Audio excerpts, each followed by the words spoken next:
Before dawn, the wall moved like a great creature breathing. It groaned and settled against the wind, and the sound ran along its spine from the shadow tower to the sea. Tormund woke to it, the old beds in the king's tower rattling, as if a giant had turned in sleep. He did not sit up at once. He lay on his back and listened, eyes on the moss-dark ceiling, waiting to hear what the ice intended. A man learned to listen in the true north. The forest spoke in twig and hush. The frost told its own tales. The wall had a voice too. It told him where the cracks ran under the snow, where the summer seep had made a strange hollowness behind a battered crenelle. It said, "I am old, but I stand." He grinned into the straw stink, then threw the blanket against his knees. One of the black cloaks had given him that blanket, coarse as hog hair. It had the smell of soap and smoke both, and he could not decide if he minded that. He stretched until the joints in his back, sang him a song of 50 winters and the high days between them. Then he dressed. Furs over quilted wool, boots with fresh kinked thongs. A red scarf Val had shown him how to knot so his beard would not ice into a dagger. He dragged his fingers through that beard anyway, just to feel the ice out of it. He'd had frost long enough to recognize the small mercies. Outside the king's tower, the air had a bite that would have pleased a bear. The court between the tower and the Lord Commander's is a place of hard angles. Snow finds corners to rest and piles there like sullen men. The sky to the east was a flat iron sheet with a nick of brightness at its edge. Men moved in the half-light, hooded shadows, breath-making ghosts at their mouths. Crows, free folk, a handful from the gift, come up on the wind with grain and to whisper and look, all mixed and wary as hounds forced to share a kennel. "Lord Protector," a voice said, sour and amused in equal measure. "Bugger Lord and Protector both," Tormund told the voice. But he smiled. Edison Tullett had a way of making a man feel as if the world were ending quietly behind him, and somehow that made the day easier. "The ice is speaking again. It's been giving sermons all night.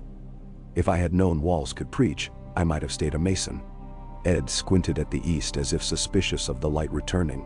He wore his black like a thin shadow wears itself.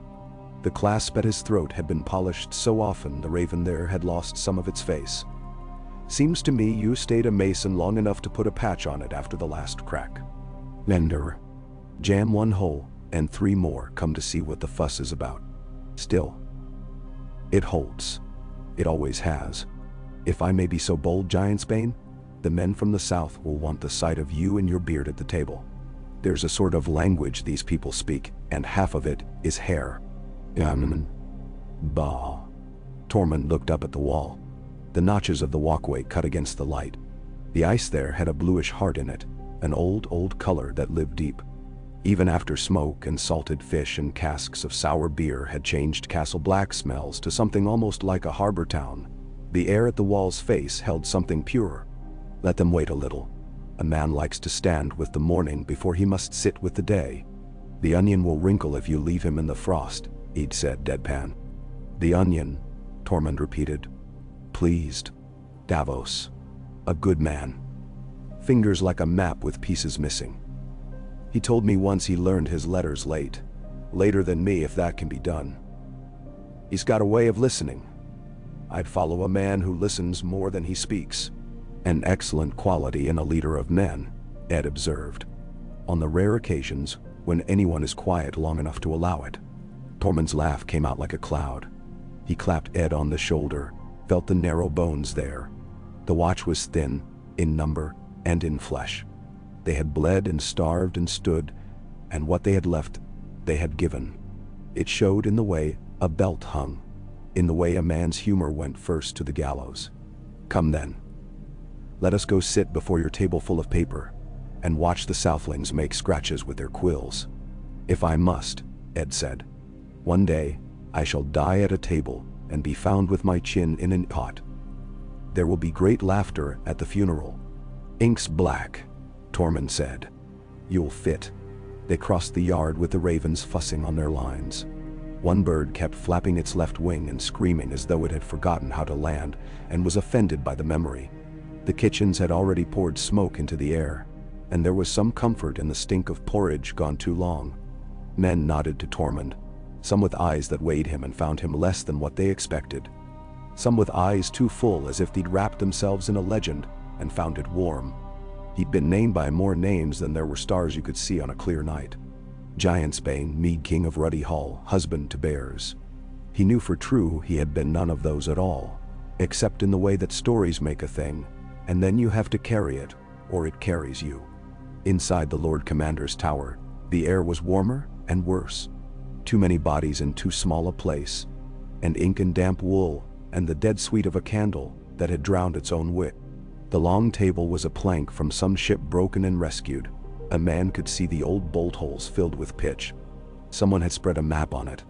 Old Benjamin Stark's map maybe, with the edges that made a careful man think of teeth. Southmen and watchmen stood around it with mouths tight. Davos Seaworth turned when they entered. He had a face like a rock carved by patience and sea wind. When he smiled, it broke the rock. Giantsbane. Davos. I've eaten worse than onions and I've said worse than Seaworth. You look well enough for a man who's seen kings die. I have seen that, Davos agreed mildly. And yet, I keep going. It must be all the honest craft in my blood. I hope you slept well. We may need your good temper. Man, when did I have any other? Tormund took a place near the plank, hands on the wood like it might shove back. He glanced at the map as if it would jump. The line of the wall was a thick blue vein. Beyond it, the forest was a pale wash, as if the hand that had drawn it had feared to press the brush too hard. You came north with talk of a pledge and a pact. Fine words, but words grow cold quick, like tea you forget in the snow. We'll keep them warm enough, said another man. He wore the green and white of White Harbor, a small badge with a merman carved in bone. He had sailor's hands, more scar than line. My Lord Wyman, and yes, I know, he wore his share of names, sends his pledge. 2 ships each moon with grain and salt pork to Eastwatch, so long as your people keep the upper towers manned and the stairs sound. We'll take timber cut under watch down the Queen's Crown Road and pay in iron. If your folk think to take iron without coin, then we can find other ways to trade. Easier to trade than to bleed, Tormund said. He remembered the way Mance had looked with a crown on his head. Might as well have nailed a target there. This would be different. What they made here would not shine like a metal thing. It would be wood and rope. It would creak, but carry weight. Your Lord Manderley wants fish rights up the long lake, if the ice breaks before deep spring. We say yes. Your ships will not be stopped at Eastwatch if their cargoes bear the marks we agree on.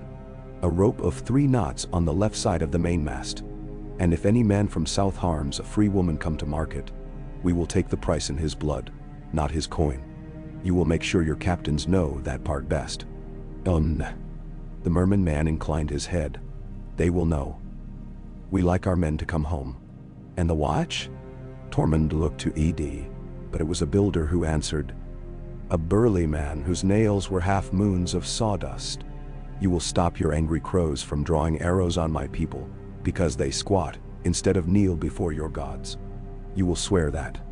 And when a fight starts, and it will, because men are men and the gods laugh, you will let me judge the free folk under our ways, and you judge yours under yours, unless blood runs from one side to the other. Then Ed here and I will break bread and decide how to set the price. If we can't agree, Davos will throw knucklebones and will take his luck for the law. That suits you? It suits me, Davos said dry. I have always been better at losing at bones than drawing lines on parchment. It suits the watch, Ed said. We are fond of bread. There was a soft burst of laughter in the room, the kind that makes shoulders loosen. Men joked in the face of fear for a reason. After it, Ed said, we have something else. The title. It is foolish, I know. Everything to do with titles is foolish. But it makes weak men feel they stand on hard ground. So we will call you Lord Protector of the Wall in our books. And the Northern Lords will write the same in their letters. And we will set the horn of the first builder at your seat at table. And the keys of the 3 gates will hang at your belt. You will not be in our order. You will not take our oath. You will not be bound by our vows except where this pact binds you. But when a man asks whose word is law on the wall, he will be told it is yours and mine together. If either of us falls, the other holds the law. until a new pair is named at a moot. Entau. A moot, the builder echoed. With singing. There will be singing, Tormund promised. He felt the old lives in him. The boy who had stolen a jar of honey from a beekeeper in the milk last dawn. The young man who had held a spear against the pale things that shattered like hoarfrost and laughed even then because fear and laughter both come from the stomach. He felt, strange as it was, the weight of keys against his hip, though nothing yet hung there. A leader wears what is not there first. He wears it until men make it true. I do not want Lord. You have it anyway, Ed said, almost kind. You cannot stop men from saying what makes their mouths feel clever. You can sometimes, Tormund said. You can stop them from saying king. Davos smiled with half his face again. Then we will say protector, and let the word bear the weight it can. Here are the terms as we have them. Will you set your mark to them? We can go out to the ring of stones at noon and lay the pact down where both your gods and ours can see it. My gods have better things to look at than stones, Tormund said. But his hands were already reaching. The parchment was stiff and smelled like old sheep. He could hear the scratch of the quill in his memory from the last pact he had made, when Jon Snow had stood at the wall with the dead pressing south and said the thing that had shamed half the men who heard it. If we do not stand together, we will lie together in the same ice. That one had been made hot, with enemies at the gate. This one needed to be made cold and careful, with the enemy hidden or gone or waiting. Who could say? He read with the slow care he had learned, under Val's eye, and a boy with hair like straw who had patience like a river. Letters ran like birds when they saw you looking. You had to move quiet. He put his thumb to the wax when they brought it, and the heat of his hand made a dent that was his. At noon they went out to the ring of old stones south of the wall, where a heart tree grew that had leaned over so long the snow had shaped itself to its bend. The face in the bark was a rude one, half lost to frost scars. The boughs had caught and kept old ribbons and bones, and a crude little toy elk made from sticks. Women came, and men came, and the boys who had taken the black not a moon ago came, and the old man who kept the ravens came, and 3 spearwives with hair like coals came, and a girl with a scar across her lip that made her smile look like a secret. Even the hounds came, and the hounds smelled the air and wagged at the thought they had had in their dog dreams. Davos set the parchment on the stone and smoothed it with his missing fingers, as if absences could be used the same as tools. Ed spoke as a man speaks who hates it, but does it well. He told the ice and the gods and the people what they meant. He spoke of duty, and duty's brother, weariness. He spoke of how a wall is only as good as the hands that place themselves upon it. When he stopped, Tormund had that feeling again. The feeling of the keys that were not there, and would be, if he wore them. Then Tormund spoke. He had never had use for pretty speech. He had the words he had, shaped by long cold and the thick beer of winter halls. He had learned some new ones in the south, but they fit him poorly unless he wore them for a while. He lifted his hands and let them fall and said to the faces, "A wall is a strange thing. It keeps out what would eat you, and it keeps you from going where your heart says go. I have hated this wall. I have pissed on it. I have dreamed of it breaking. I have lost a woman I loved because of it, and I have lost men I loved because of what came over it. But I have come to know something. The dead don't care about your hate, or your piss, or your dreams. If we build a thing out of oaths, and out of bread, and out of the sense that we live better when we do it together, then we have built something that might stand even when we are old bones. I will protect what we build. I will protect it with my life if I must, and with my laugh if I can, and with my spear if it comes to that. I am no lord. I am Tormund. But when this pact is spoken signed, I will be the man at the gate who decides who comes in. If I am wrong, you will tell me. If I am cruel, you will stop me. If I am afraid, you will stand with me and make me less so. And if you want more pretty words than that, go ask one of these men with the soft hands and the ink teeth." There was laughter then, and some of it was the kind that breaks a thing open to make room for something else. They passed the horn of the first builder from hand to hand. It was a thick, blunt thing, dark with age, with a rim of beaten copper gone green. Ed put it to his lips and blew. It gave a sound like the wall had made that morning, long and low and full of patience. Davos blew next, and the sound was softer. A sea wind in a bottle. Tormund blew last and made a noise like an old bull telling younger ones to go find their own grass. They hung the keys at Tormund's belt with a length of woven leather, one black from Castle Black, one pale as seabone for Eastwatch, one stained with oil and soot for the Shadow Tower. They were colder than the day. After, he walked the top of the wall with Edie dead, and a girl with the scar lip, who told him she had seen a white fox last moon, and had not tried to catch it because it looked like a ghost. The sky had opened to a blue that made a man believe in nothing but cold. The wind peeled tears out of eyes, and made men think themselves sentimental, when it was only the wind. Snow lay in ripples where the gusts had decided to drop it. In places the ice was glass, and they walked in a careful slouch, so they would not skitter away like a fish thrown into a pan. "These merlins are rotten," the builder said. He had trotted up behind them like a hound, and could not keep his hands off a flaw. "See here?" The last thaw ate out the center. "We have to cut back to sound ice and pour fresh." "And where's your fresh, brother?" Ed asked. "Shall I make you ice out of my sleeve?" "We have cut blocks from the sheltered north face. Bran said we could do it when the frost is right. The men you brought from the Frostfangs know how to work the sledges better than we do." "We do," Tormund allowed. "We learned with stone, and ice is only stone that forgot how to be patient. Your masons put their faith in a plumb line. We put ours in a man's sense of the wind. We'll square it. We'll square it. We'll square more than this." He had plans already. The first day after the pact, he sent 10 women and a boy, with a head for counting to the armory, to fetch chain shirts that had long since outlived the men who wore them, and hang them on poles along the parapets, where the wind could clatter them all night.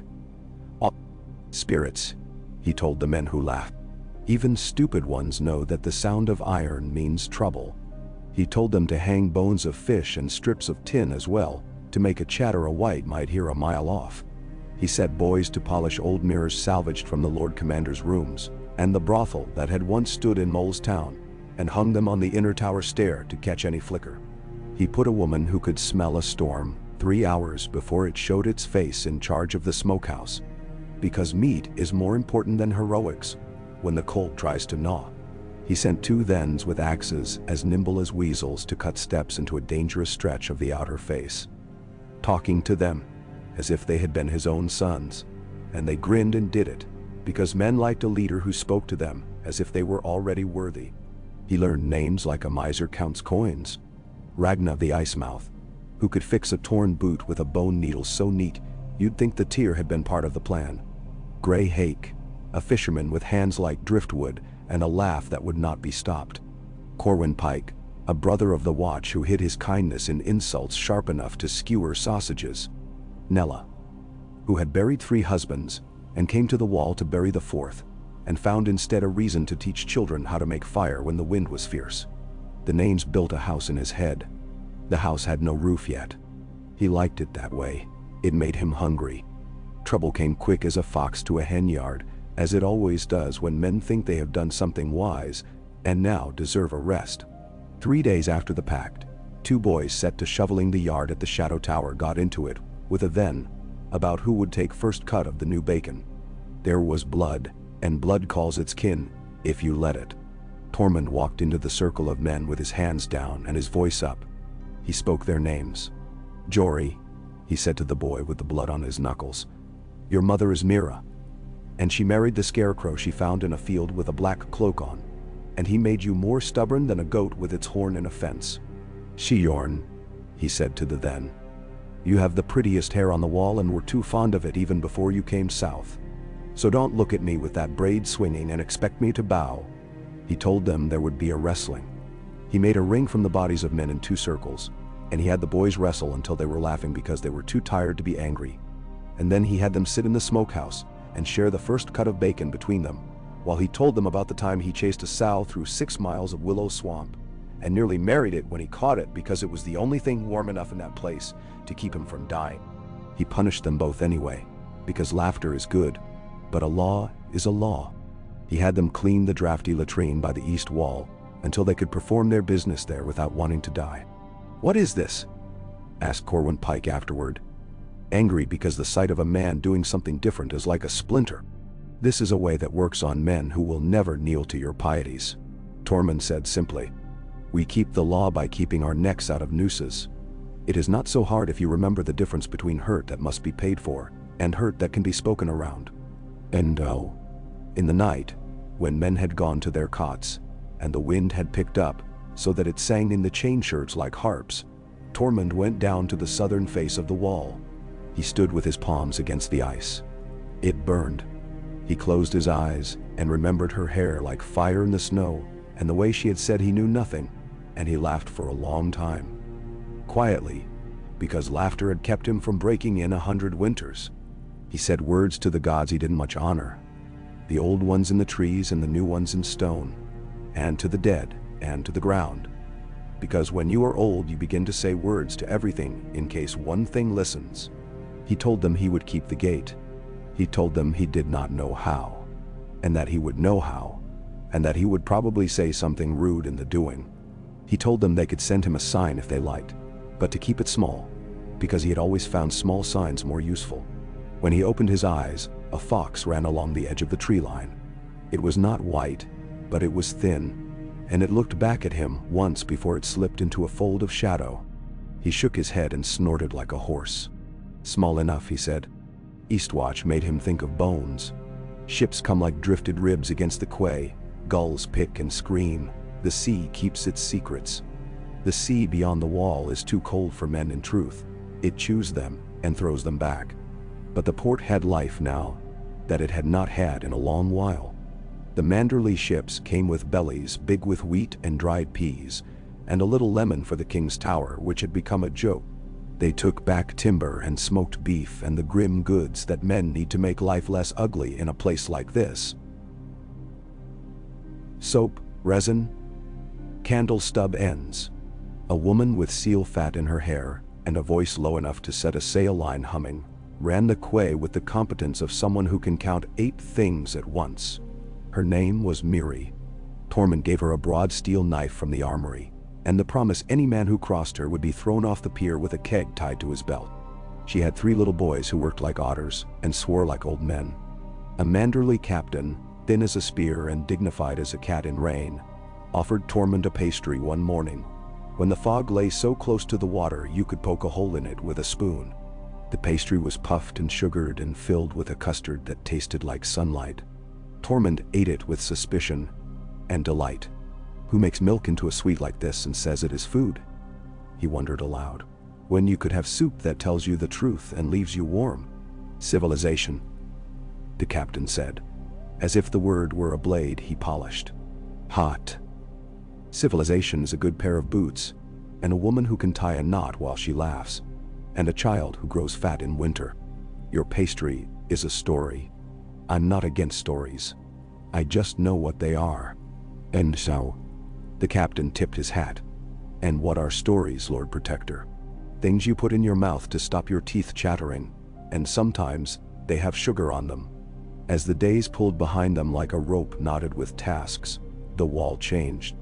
You could hear it in the night, the new clatter, the different silences. You could smell it in the yard. Less rot, more smoke. The free folk had their ways, and the crows had theirs, and where they overlapped, there was often a bruise, but the bruise did not always fester. Ed washed with his tired eyes and made his little bitter jokes to the ravens, and sometimes to Tormund, and sometimes to the air. He allowed himself a kind of affection that looked like resignation, if you glanced quick. Davos came and went. A tide of sense. He brought letters signed with awkward hands by men of the north who had lost so much they had forgotten how to hold pen and hope both at once. He brought, once, a small carved wolf. White wood that had been soaked in brine until it was like bone. From the Lady of Winterfell, Davos said. Sansa, Tormund said, careful with the name. He had watched her once, from far, walking as if she held 1,000 years inside her, and had decided to keep them neat. What is she sending with this wolf? A request, Davos said. Small, as requests go. A line of the Pact, to make it clean. She asks that you open a market in the gift 3 days each moon, under the watch of both your men and hers, so that those who would not come north of the wall may still trade for furs, and for meat, and for whatever your folk will not tell us about how you brew that evil beer." "And laugh all you like," Tormund said cheerfully. "Our beer will make a man honest about his mother. If the lady wants a market, she shall have a market. She shall have a line where none cross with knife in hand, and she shall have the sight of me eating her cakes with dignity." "Does she send cakes?" "She sends this wolf," Davos said. "And a ribbon." The ribbon was blue and narrow. Tormund turned it in his fingers.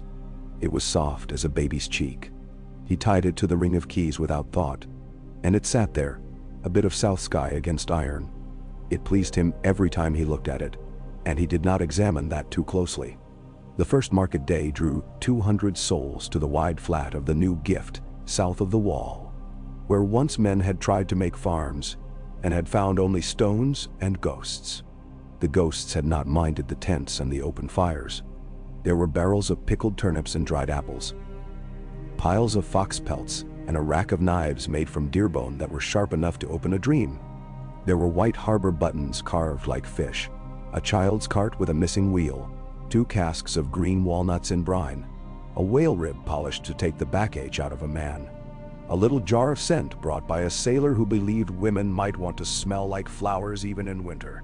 A bard with a cracked lip sang a song about a ship that got lost between the wall and the sea and found a door in a cliff that led to a hall where seal wives drank salt wine. He sang badly and beautifully, because sometimes those are the same. Men haggled the way dogs sniff, cautious and rude and full of hope. Tormund bought a pair of goats because goats are always a good idea, and gave them to the kitchens at Castle Black, and told the cook he wanted his stew to tell a better story next time. Trouble came here too. A man from the carhold tried to lay his hand on a spearwife's braid. She cut his pigskin glove from his fingers without marking him and told him to buy his own hair if he liked the feel. He blustered, and his friends laughed at him, because men are brave in packs only if the pack laughs. 2 watch brothers put themselves between the breath and the knife. Tormund walked up and said, "You never learned what hair is," to the man from the carhold. And he said, "Teach me, free woman," to the spearwife. And the spearwife took the man's hand and put it to the fur of a sable pelt and said, "That is hair you can touch if you pay." And the man paid, and they both laughed a little, and after that the market learned that the Pact walked there roots and a beard. And they both laughed a little. After that the market learned that the Pact... It did not all go so fine. A week later, a boy vanished in the trees northwest of the Shadow Tower. He had been cutting branches for a sledge runner and did not come back. The search found only a string of prints that doubled on themselves and then stopped. They found a scrap of cloth on a thorn. They found a feeling in the air, like a thought you had forgotten, and could not make return. Men did not say the word they meant, not at first. Then someone said it, and the saying made it true for the day. White. Ed's mouth went so thin, it made a second face on his face. Tormund took 20 men and moved like a wolf through the trees where the wind made whispers of everything. The snow there held impressions of their feet, like the memory of dancers. A raven followed them at a distance, as if out of politeness. They found the boy, not at once, and not whole. No blood. The body lay half in a drift, half on top of it, crippled into a shape that made no sense in a warm world. The eyes were open. There are truths a man should learn slowly, because the quick learning breaks him. Tormund crouched by the boy, and had a fit of rage that made his fingers feel as if they had frost under the nails. He put his hand on the boy's cheek. It was cold, but not so far gone. He had one of the Thens build a pyre then and there, and burn the boy. And the smoke had a clean smell at first, and then a bad one, and no man said the word again that day. They walked home in a straight line and set watchers on the north paths, doubled. That night Tormund could not bear the sound of the chain shirts clacking at Castle Black, so he went again to the wall and laid his face against it and listened. The ice said only, "Stand, stand." It was not the dead then, or not only the dead. There are other traps in the north besides them. If a winter holds its breath quick, it can take a boy's sense and lead him in a circle until his feet are shoes of ice. A man must leave room in his mind for the simple explanations, even when the dark ones make a better tale. He went to Ed and said this, and Ed listened, and said in his dry way, "The worst thing about monsters is the way they make men more foolish than they already are. We must be careful never to let the dead make us behave as if we are dead already." Tormund took that for wisdom. He made the boys who cut wood go out in pairs, and he gave them strips of bright cloth to tie to branches as they went, so they could find their way back by colors. He stuck the first strip himself to a birch and tied it so tight the twigs squealed. He chose red because it pleased him. Children followed him from the yard, making a game of it, and he let them. They should know their games were also their safeguards. He told them, solemn, "The first thing you tie is to yourself. If it isn't, you'll always be untying yourself from some stupid knot you did not mean," and they took that for a great joke because it had a shape that suggested a rude thing. And that was good, because a lesson sticks if it makes them laugh as well as nod. Winter dark fell deeper. The moon got its edges bitten off and grew them back like a brave animal. The sea froze in long scabs near the shore, and the ships had to go out farther to find a mouth to slide into. The free folk brought in 2 small herds of white reindeer from the true north. The creatures stepping like priests, breath smoking, eyes black as pits. The herders wore gloves made of their animals' own old skins and had songs for making them stand. They told Tormund that farther up, in the lands where the wind had no lower voice and sang always in the high, a fire had been seen at night, a cold blue fire that left no ash. He did not like that. Not because he believed in it, but because he did not. He thought often then of Jon Snow. A man did not always choose the ghosts that kept him company. Jon had brought him to this. He had cracked him open like a seed, and planted him here without meaning it. A lord of the south who said no lord should be cold. A crow who let men climb. A boy who had carried more weight on his back than most men have in their arms, and had not bent the way you would think he would. Tormund turned the white wood wolf on the table in his hand at night, traced its carved snout with a thumb. "Your boy," he would say to the wolf, to the house that sent it, to whatever heard him. He made a door. We walked through. Now the door is a gate. Gates are worse. Gates must be kept. Shall. He slept little and ate rough. When he did sleep, he slept as he had in the hard places of his long life, with his boots by his head and his knife under them. Val came south twice for short days with news of small clans who would not come near the wall yet, but were curious in their blood. She made a picture of him with a charcoal on a bit of scrapboard, his beard full of crows and his hands like shovels, and she set it by the door without saying why, and he did not move it. She kissed him once in passing as if to show him what tenderness was and could be, and reminded him he was a fool, and he told her she was a colder wind than any he had walked into, and she smiled like a sword.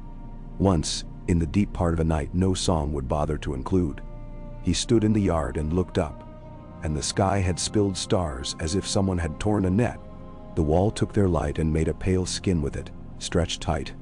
He put his hand against the ice and felt the roughness and the smoothness both, and he thought, with a kind of blunt amazement, "This is mine to keep. Not mine, ours. But I am to be the man who cannot turn his face away when it asks for a hand." He laughed then low. It was a mad thing to be. A Lord Protector. A name like a helm, too big for a head. He would grow into it the way a boy grows into a father's old cloak, dragging the hem first, then tying the belt, then one day finding it sits close and easy. He made a promise to the ice that no one heard and the ice did not care about, and it made him stand straighter. Spring made a little noise far off, like a thing happening in another country. The cold did not leave. It stepped back to watch.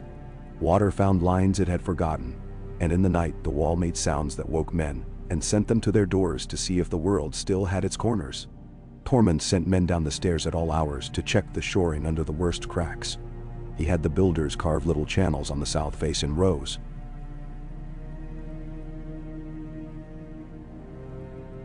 so that when the thaw came proper, they could see where the water liked to go and trick it into going somewhere else. Men joked that he had turned the wall into a harp. He left them to it. He liked that the wall had found itself a second music for a season. A letter came from Winterfell in the careful script of a woman who had been taught to make letters dance and now made them kneel instead. Not out of pride, but from a wish that they be legible. The letter said the crops in the barley fields had lived under snow all season and might still lift their small heads if the thaw came soon enough. It asked the watch to send 2 wise women down to the gift to teach the children how to use herbs that did not care about snow. Tormund sent Nella and an old woman with the blackest eyes he had ever seen, who was called Dale. He sent with them a skin of the evil beer. For the lady, he wrote, putting his hand on the page and letting the boy with straw hair make the letters for him. So she can know a little more of the world she keeps at her gates. On a morning when the wind blew out of the east and smelled like a tin cup, Davos came back with news that made the courtyard sound different. He found Tormund on the tower steps with Ragnar and Corwin Pike, and a young man from the new gift who wanted to be taken into the watch, and was standing very straight to show that he, unlike others, would not wear thin too quickly. Davos' hood was rimed. He pulled it down, and his hair stood up in a white halo. "The true north," he said without any of the words men used to make silence comfortable. "There's a gathering there. Not of men only. Of things. Old things that the singers like to pretend belong in songs only. I've seen men who saw lights walking on a ridge beyond the Milkwater. They say the lights moved like men but were not men. They say there were drums under the ground, and the sound came up through the soles of their boots. Memnis rhymes." Corwin Pike made a sound that had all the words he wanted to say in it, crushed. Ragnar spat to the side to give the spit something to do. Tormund did not move. He thought of the boy lost and found and burned. He thought of the fox. He thought of the mirrors on the stairs and the chain shirts clinking like ugly bells. "Which way been they moving?" he asked at last. "Skirting. Testing," Davos said. "I do not trust second-hand fear. It breeds like lice. But the men who said it to me were not the kind to lie about a terror. They had towels on their heads that smelled of vinegar. A man does not soak linen unless he has tried fire." "And so," Tormund said. He rubbed his beard so hard small ice grit fell out. "We build a pact, and the North sniffs at it, and shows its long teeth. Good. It means the pact mattered enough to make something angry. Let it gnash. We'll feed it chain noise and arrows and cleverness. We'll feed it the kind of men who do not wait to be told they are brave before they act as if they are." He set watches in the night that moved like thinking. He had men take 3 steps together the way a hunter does when he lays a snare, so that their footprints looked like something else. He set a code of taps on the wall with hammers. 1 tap for bread, 2 for men, 3 for danger, 4 for fire. He had the boys with bright cloth tie ribbons, not only for their way, but for the way of their return. A second color. He made himself a fool's charm with a sprig of dried nettle and a fishbone and a bit of red ribbon, and hung it where men would laugh, because it is good for boys to see that fools are blessed too. He went himself to the shadow tower when a dark came down like a forewarned thought. The men there wore their black as if it were a memory of warmer things. The stones there were more stubborn than Castle Black's, and they held heat like grudges. From the tower's top, the north spread like a thought without an end. The pale strip of the Milk River showed under the moon. The forest waited, polite and indifferent. There were lights, far off. But they could have been the eyes of a thoughtless beast, or the reflection from a pond, or a trick of men who had walked all day and wanted the world to be more than it was. "You think we should move north with a party?" the tower's understeward said, choosing his words as if they were knives, laying them down without their points toward anyone. "Show that we will not be made to crouch inside the world we have defined. I think we must not think as men think when they want stories to happen," Tormund said. "A story that starts with the brave march often ends with a widow. We are not a war. We are a wall. A wall is patient, but a wall can reach. We'll send eyes, not swords. We'll send ones good at not being noticed. We will not be drawn." They sent 3. The boy with the scar lip, quiet as hunger, a free woman with a back like a bow named Ansa, and Corwin Pike because he had a way of moving his weight on the snow that made the snow forgive him. They took no fire, little food, and the knowledge that the North loves the men who do not fuss. They went and were gone 4 days. When they came back, their faces looked like they had been held near a cold flame. They had seen none of the lights. They had seen something else. There was a circle of stones a day's walk past where the old weirwood called the Bent Lady stood, and inside the circle the snow was gone to a ring of ash. In the ash there were prints shallow, as if something light had stepped there, but wide and shaped like a hand with too few fingers. No smell, no sound. The ash had still had a warmth in it that rose into the skin of their palms like a question.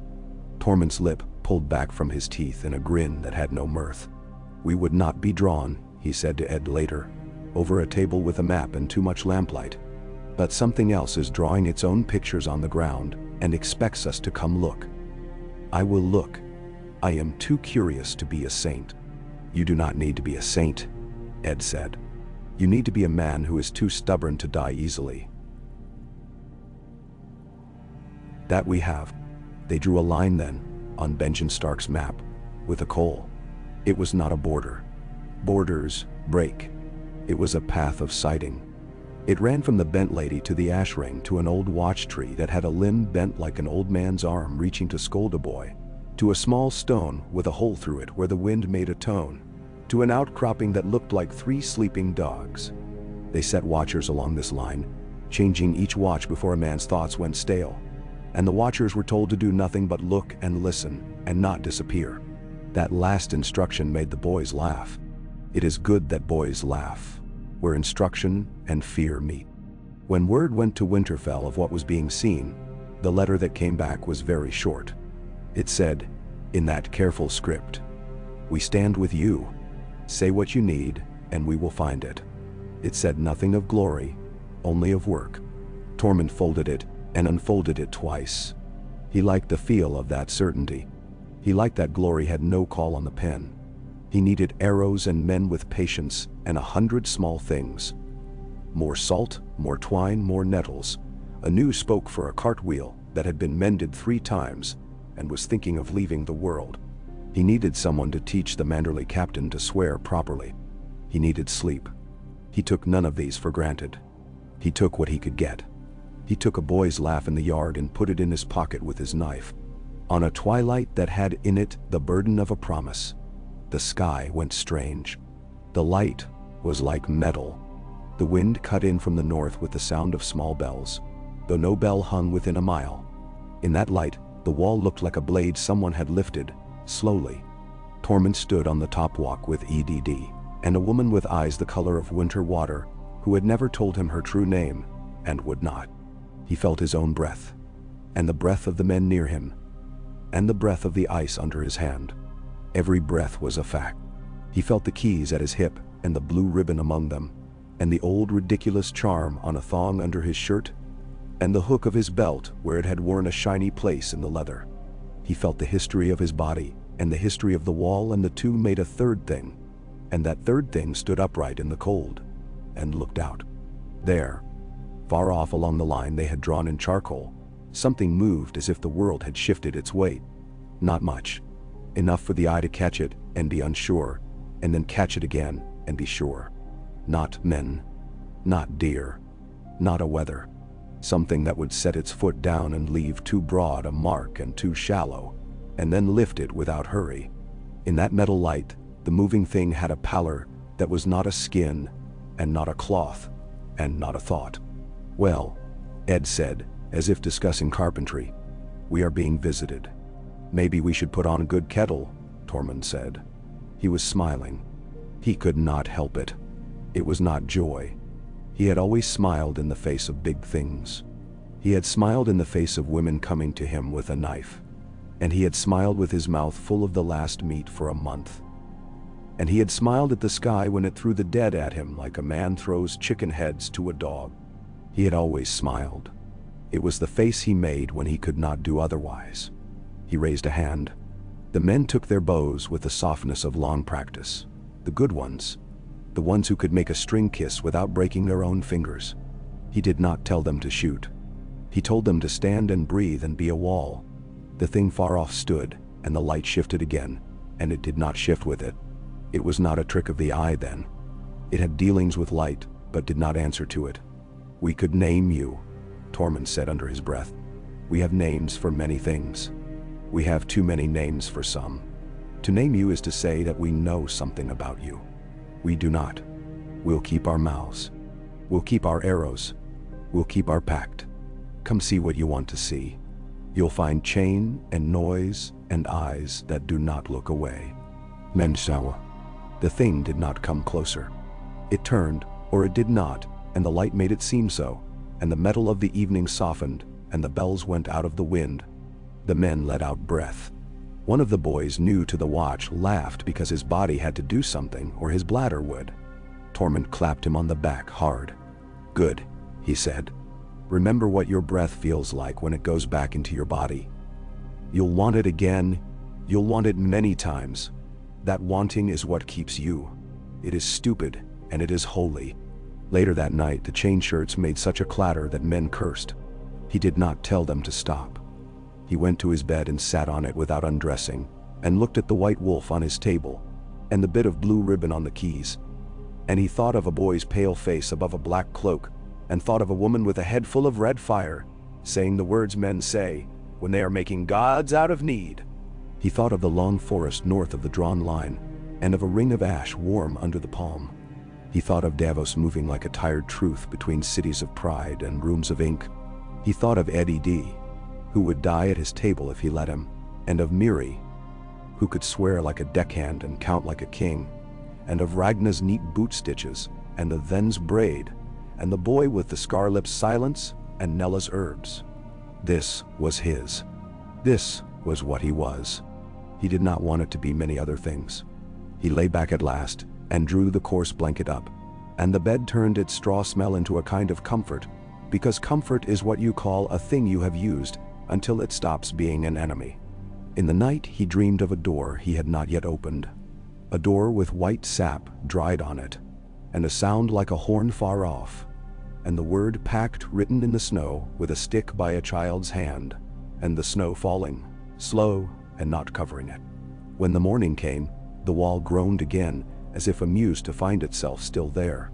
He got up and dressed and found his red scarf and knotted it like Val had shown him.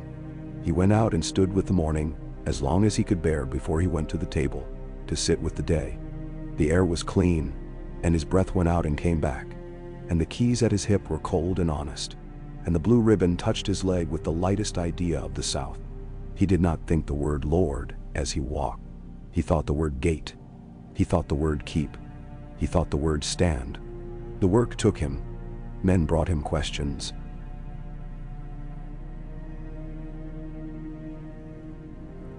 How much twine for so many nets? Whether it was wiser to eat the old smoked fish now, or let it sit 2 weeks more. Whether a boy who had struck an older man with a shovel should be flogged or made to tend the older man until the bruise went. Whether the bells in the wind had been bells, or just the hearing of fear. He answered what he could, and sent the rest to men who had the skill for it. He went up and down the stairs so often the muscles in his thighs sang.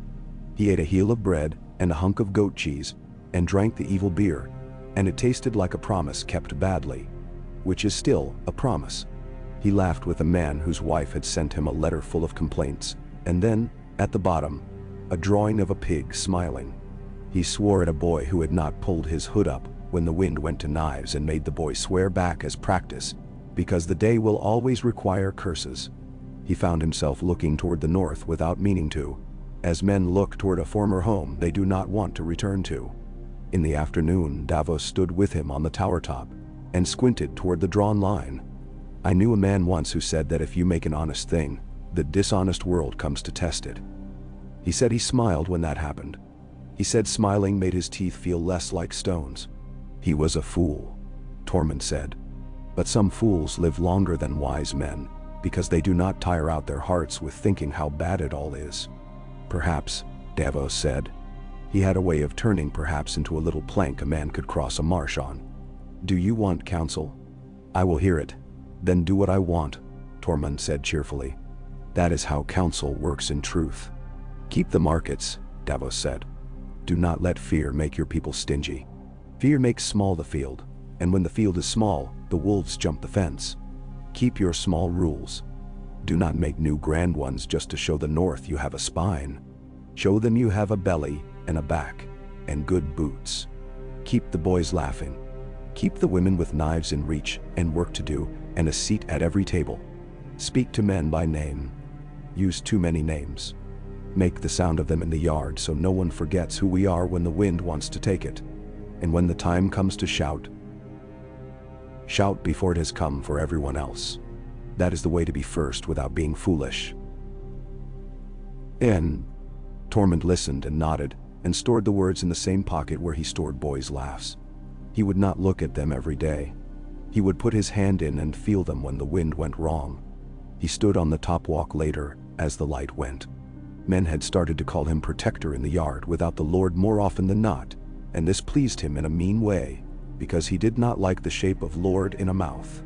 He thought of how titles are like cloaks. Some men put them on and become taller. Some trip on the hem. He meant to use his as a rug to wipe his boots on and keep the rest of them clean. South of the wall, in the new gift, the market fire was being built for the next day. He saw the smoke like a line drawn with a piece of charcoal. A child's laughter came up thin and real and did not break in the cold. He looked north, then south, then north again. He felt that pull, the one the world sets on a man when he has set himself in the middle of a thing. It is a pull like two lovers, one whispering in one ear and the other in the other, both promising reasons to turn. He did not turn. He smiled his fool smile, and he stood. Night came. The chain shirts sang. The mirrors on the stairs held the little lights just enough. The ravens muttered to themselves as if they had remembered an old joke and were trying not to. Somewhere in the long dark something took a step print like a hand with too few fingers and then put its foot down elsewhere. A fox hunted and did not catch, because sometimes the world lets the prey live simply so the tail may go another day. In the Lord Commander's rooms, the white wolf on the table seemed in some light to notice something, and the blue ribbon on the keys made a whisper when Tormund moved in his sleep, and he did not remember that in the morning, and did not need to. He ate bread and goat, and insulted the cook, and smiled at the boy with scar lip, and swore at a broken sledge, and tied a red cloth to a birch, and listened to the wall breathe. The title lay on his shoulders like a pelt he had earned, and the pact lay before him like a road. Roads go two ways. The work was to keep both clear enough that men could pass and know they were going where they meant. It is a great thing for a man to hold a gate that the world itself thinks belongs to ghosts. It is a great, stupid, holy thing, and it must be done by a fool with good boots and a better laugh. A man who knows the name of the boy who sweeps the stair, and the woman who sharpens the axe and the raven that will not land. Tormund Giantsbane, Lord Protector by Pact, stood in the cold as if it were a friend, worked as if it were a habit, and waited as if he had all the time the ice had. He did not have all that time, but he had what he had, and he made it enough, and the wall, for the day, agreed. Indendo. The metal light went to wool and drift, and the thing in the far white lost its edge and then itself. Work slid back into place around the siding the way snow fills a boot print. The men did not speak of it much at first. When they did, it was with the voices you take into a cold cathedral, low and practical, even while they carry a small fire. At dawn, Tormund had the bows brought down from the armory to the long yard, and set men and women both to the fingers again. He watched hands as one watches a weather. Hands that made arrows well would take orders well when the wind cut cross. Hands that fumbled string would need to be given jobs where fumbling was allowed so long as it was steady and done out of sight. He called names over the whistle and thrum. Herrick the fisher, Torah with the scarlip, Mera the tanner's girl from the new gift, Corwin Pike with his vulgar mouth and good line, Seajorn the preening then. He walked the line and said small things, not to make himself big in their ears, but to note that he had eyes. Men stand truer when they are seen full. The bows spoke. The black feather shafts took the wind with small corrections and struck the straw men made out of old bedding and a broken ladder leg. They would not be shooting straw when the long night finally sent its messengers south in numbers. But practice is never about the enemy. It is about yourself. Tormund nodded to a boy whose fingers were raw. and whose eyes were wet from it. That burn, he told him, is the price you pay to keep your chest whole later. Pay it now, in the morning when you can still feel brave. The boy, Ross by name, and stubborn by habit, ground his jaw, and took another draw. The bow sang again, and the string left a kiss on his forearm that would turn purple by noon. He grinned, because pain had given him something to hold. Davos found Tormund later with bread in his mouth, and a flake of salt on his beard. Letters, Davos said, lifting his hand like a man who has found a shoal, and knows it but also knows no one likes the news. From Bear Island, from Deepwood, from a petty lord at Long Barrow who has a greater sense of punctuation than of our circumstances, and one from Winterfell, with a thread of blue tied round it, as if to remind you of your taste in ribbons. See, give me the one with the blue, Tormund said through bread. I'll eat it if I don't like it. Davos smiled with his eyes. That would be a waste of both flour and ink. Here, the Winterfell letter spoke with care as always. It coined no phrases when a plain one served. It thanked the Watch and the Free Folk for keeping markets without blood, and for sending Nella and Deal to the gift with their herbs. It mentioned the small resurrected barley in the south fields, and the seals seen early by the White Knife, a sign old fishers counted as a promise of a forgiving spring. The last line was not a command and not a prayer. It simply said, if the keys must turn in a dark, send a raven before they turn, and the men of the north will put hands to the same iron. Tormund touched the words as if they were a bruise he did not mind owning. He could see her in the words, the way they were trimmed. Right back, he told Davos. Tell her we will hold out our hands to the iron at dusk on the first 9th day of each moon. And make the turn so both south and north can say they felt the weight. If a man dies with the keys on his belt, I will wear them and then I will feed his name to the ring until it is warm again. We will make a ceremony of it. We will make a habit of it, Tormund said. If it looks like a ceremony, so much the better. Men like to see their work made pretty now and then. Davos folded the parchment, amused. I'll add a line about your penchant for prettiness. Put a kiss on it from my beard, Tormund suggested, and Davos snorted like a small wave hitting a rock. The Bear Island letter came on a skin, scrawled in a hand like an axe cut. The Lady Lyanna Mormont had a voice that came through even in ink. We are few, but we are not cowardly. 62 is 62, and each is worth 10 Southrons with soft feet. We will send men to Queenscrown to keep a lantern lit that will be seen from the marsh and the road both. Any free man or woman who harms a Mormont will find the island colder than they guessed.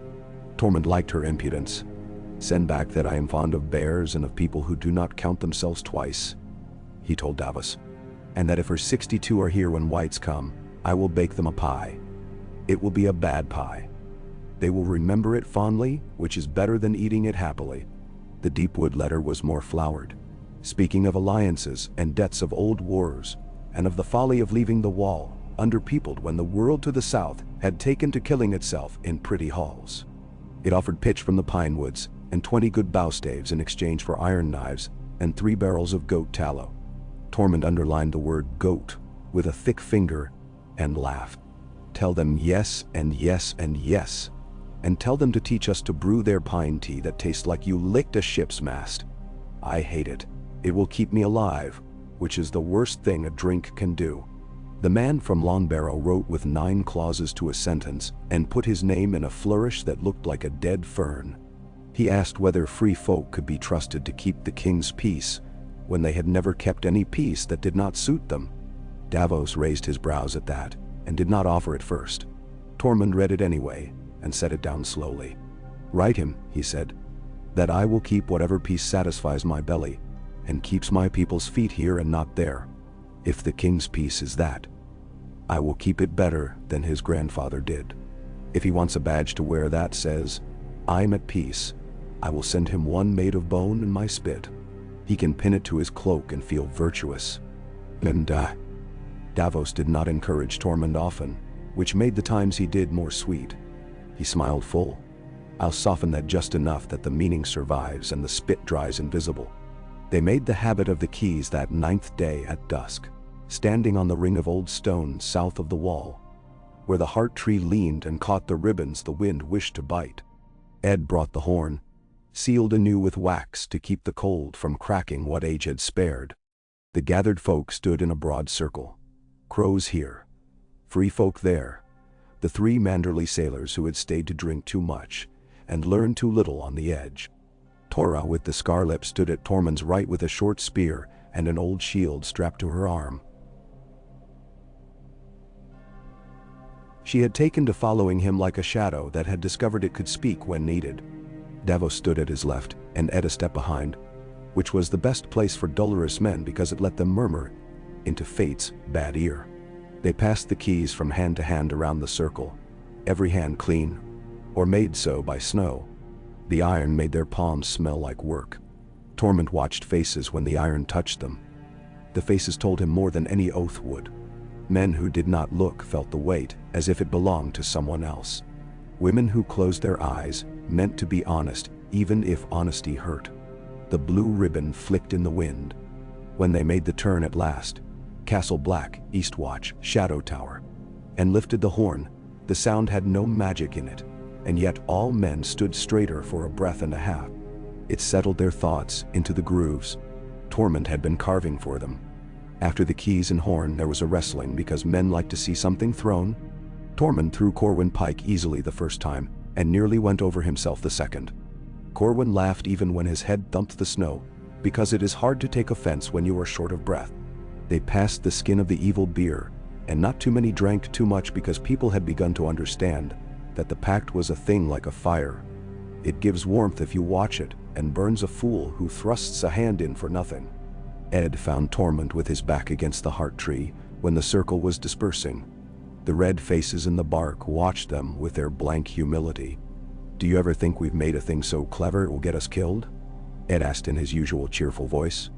"Every day," Tormund said. "Then I go to sleep, and in the morning I cannot think of anything better to do. So I do it again. That is the trick of work. It feels foolish at noon and holy at dusk. The next day you find yourself with a wall still standing, and you call that wisdom. Write that down," Edie said. "We could put it where men who never read can see it." Snow came right after, fine and mean.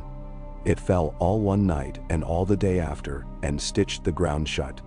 On the third morning, the world woke in a quiet so particular, even ravens respected it for a time.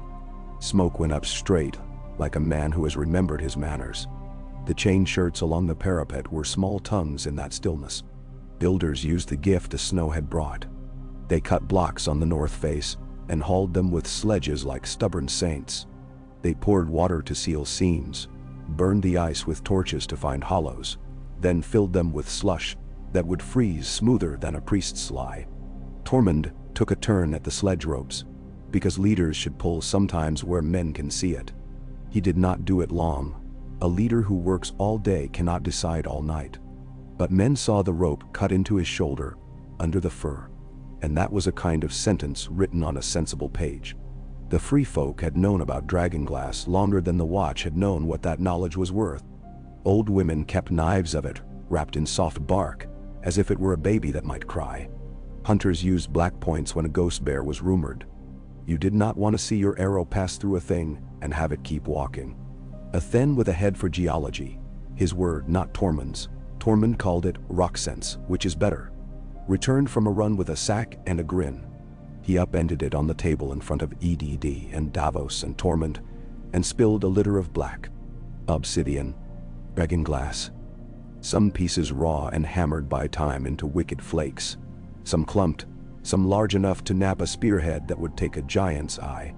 "Where in the cold's kitchen?" Ed said, leaning close but not touching as if the stuff would bite. "Did you find that air?" The then, Ayer, a man whose braid had indeed become a vanity, but whose eyes had a striker's strike, touched one long shard with the reverence other men give relics. On a hill, half a day above the ash ring Torah brought word of, in the lee of a black stone that looks like a finger pointing at nothing good. The hill is Rom. It hums when the wind claws it. I would not sleep on it. But under the scree, the glass came out of the ground like teeth. It wants knapping. Betty? It will have it, Tormund said. He lifted a piece and felt the cold of it go right through his glove. Get me the ones with the right backs, Tora. He glanced at the scar-lipped girl, who had materialized at the door like a thought and leaned there as if she had always been part of that timber. Can you work this? I can break it until it stops pretending to be a stone, Tora said. Give me hammers and bone and time, and a quiet boy who can keep a bucket of water near to keep the dust down so I don't cough black. Her scar tugged when she spoke, which made her seem as if she were sharing a secret, even when she told you the obvious. Take Ross, Tormund said. Ross's raw fingers would be glad for work that used a different hurt. And Grey Hake to watch you do nothing foolish when you get proud. We'll tie new heads on old arrows until we run out of twine. Then we'll make twine. I want spear heads, knife teeth, arrow bites, and pretty little bits on cords to wear at the throat when a man must feel braver than he is. Then they set up a napping corner under a lean-to beside the smithy, so that the black dust could drift and not choke. Tora and Ross worked with hands remembering something older than swords, flaking long shards with the gentleness you use to coax a shy dog. The sound was a soft, murderous music. Children watched with their chins on the bar of the lean-to, and Tora showed them a simple way to make a cutting edge from the waist. For ropes, she said, and apple peels, if you ever see an apple in this pit. Ross coughed and laughed and coughed again. I will have a black lung and a black wife, he said, and then was so surprised by his own joke he stood on it and looked down at it with pride. Grey Hake cuffed him lightly. A black wife will cuff you harder, he said. Practice ducking. The thing that had moved in the metal light did not come again in that exact shape. It would have been too easy if it had. Instead, the north offered up other signs that men could argue about. A line of broken saplings with nothing to have broken them. A taste in the air like old coins. A sound under the sound of a night watcher's own blood, there and gone like a word half heard through a wall. Air found a second hummed hill under a sky that could not decide whether to spit or weep, and brought back more glass. The ash ring, when watched, gave up nothing more than warmth, which was already too much. Ansa reported, eyes narrowed, that there was a place where snow looked melted and was not.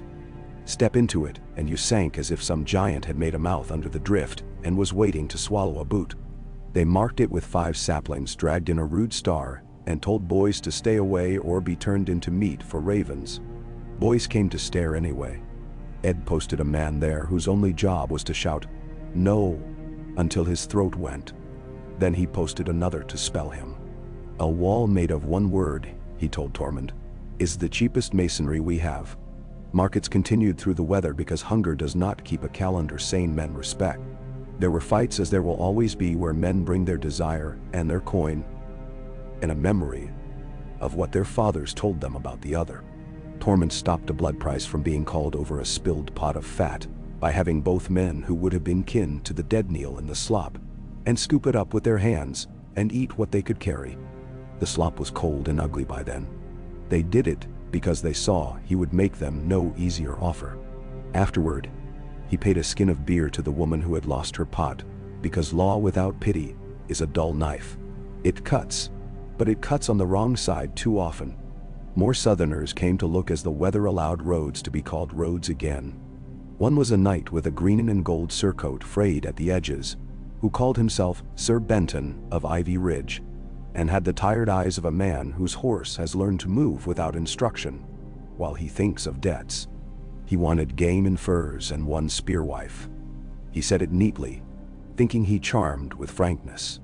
The spearwife, who had a nose that had been broken and set more handsomely than before, laughed until he colored and told him he could buy a story about a spearwife and live on that if he had the mouth for it.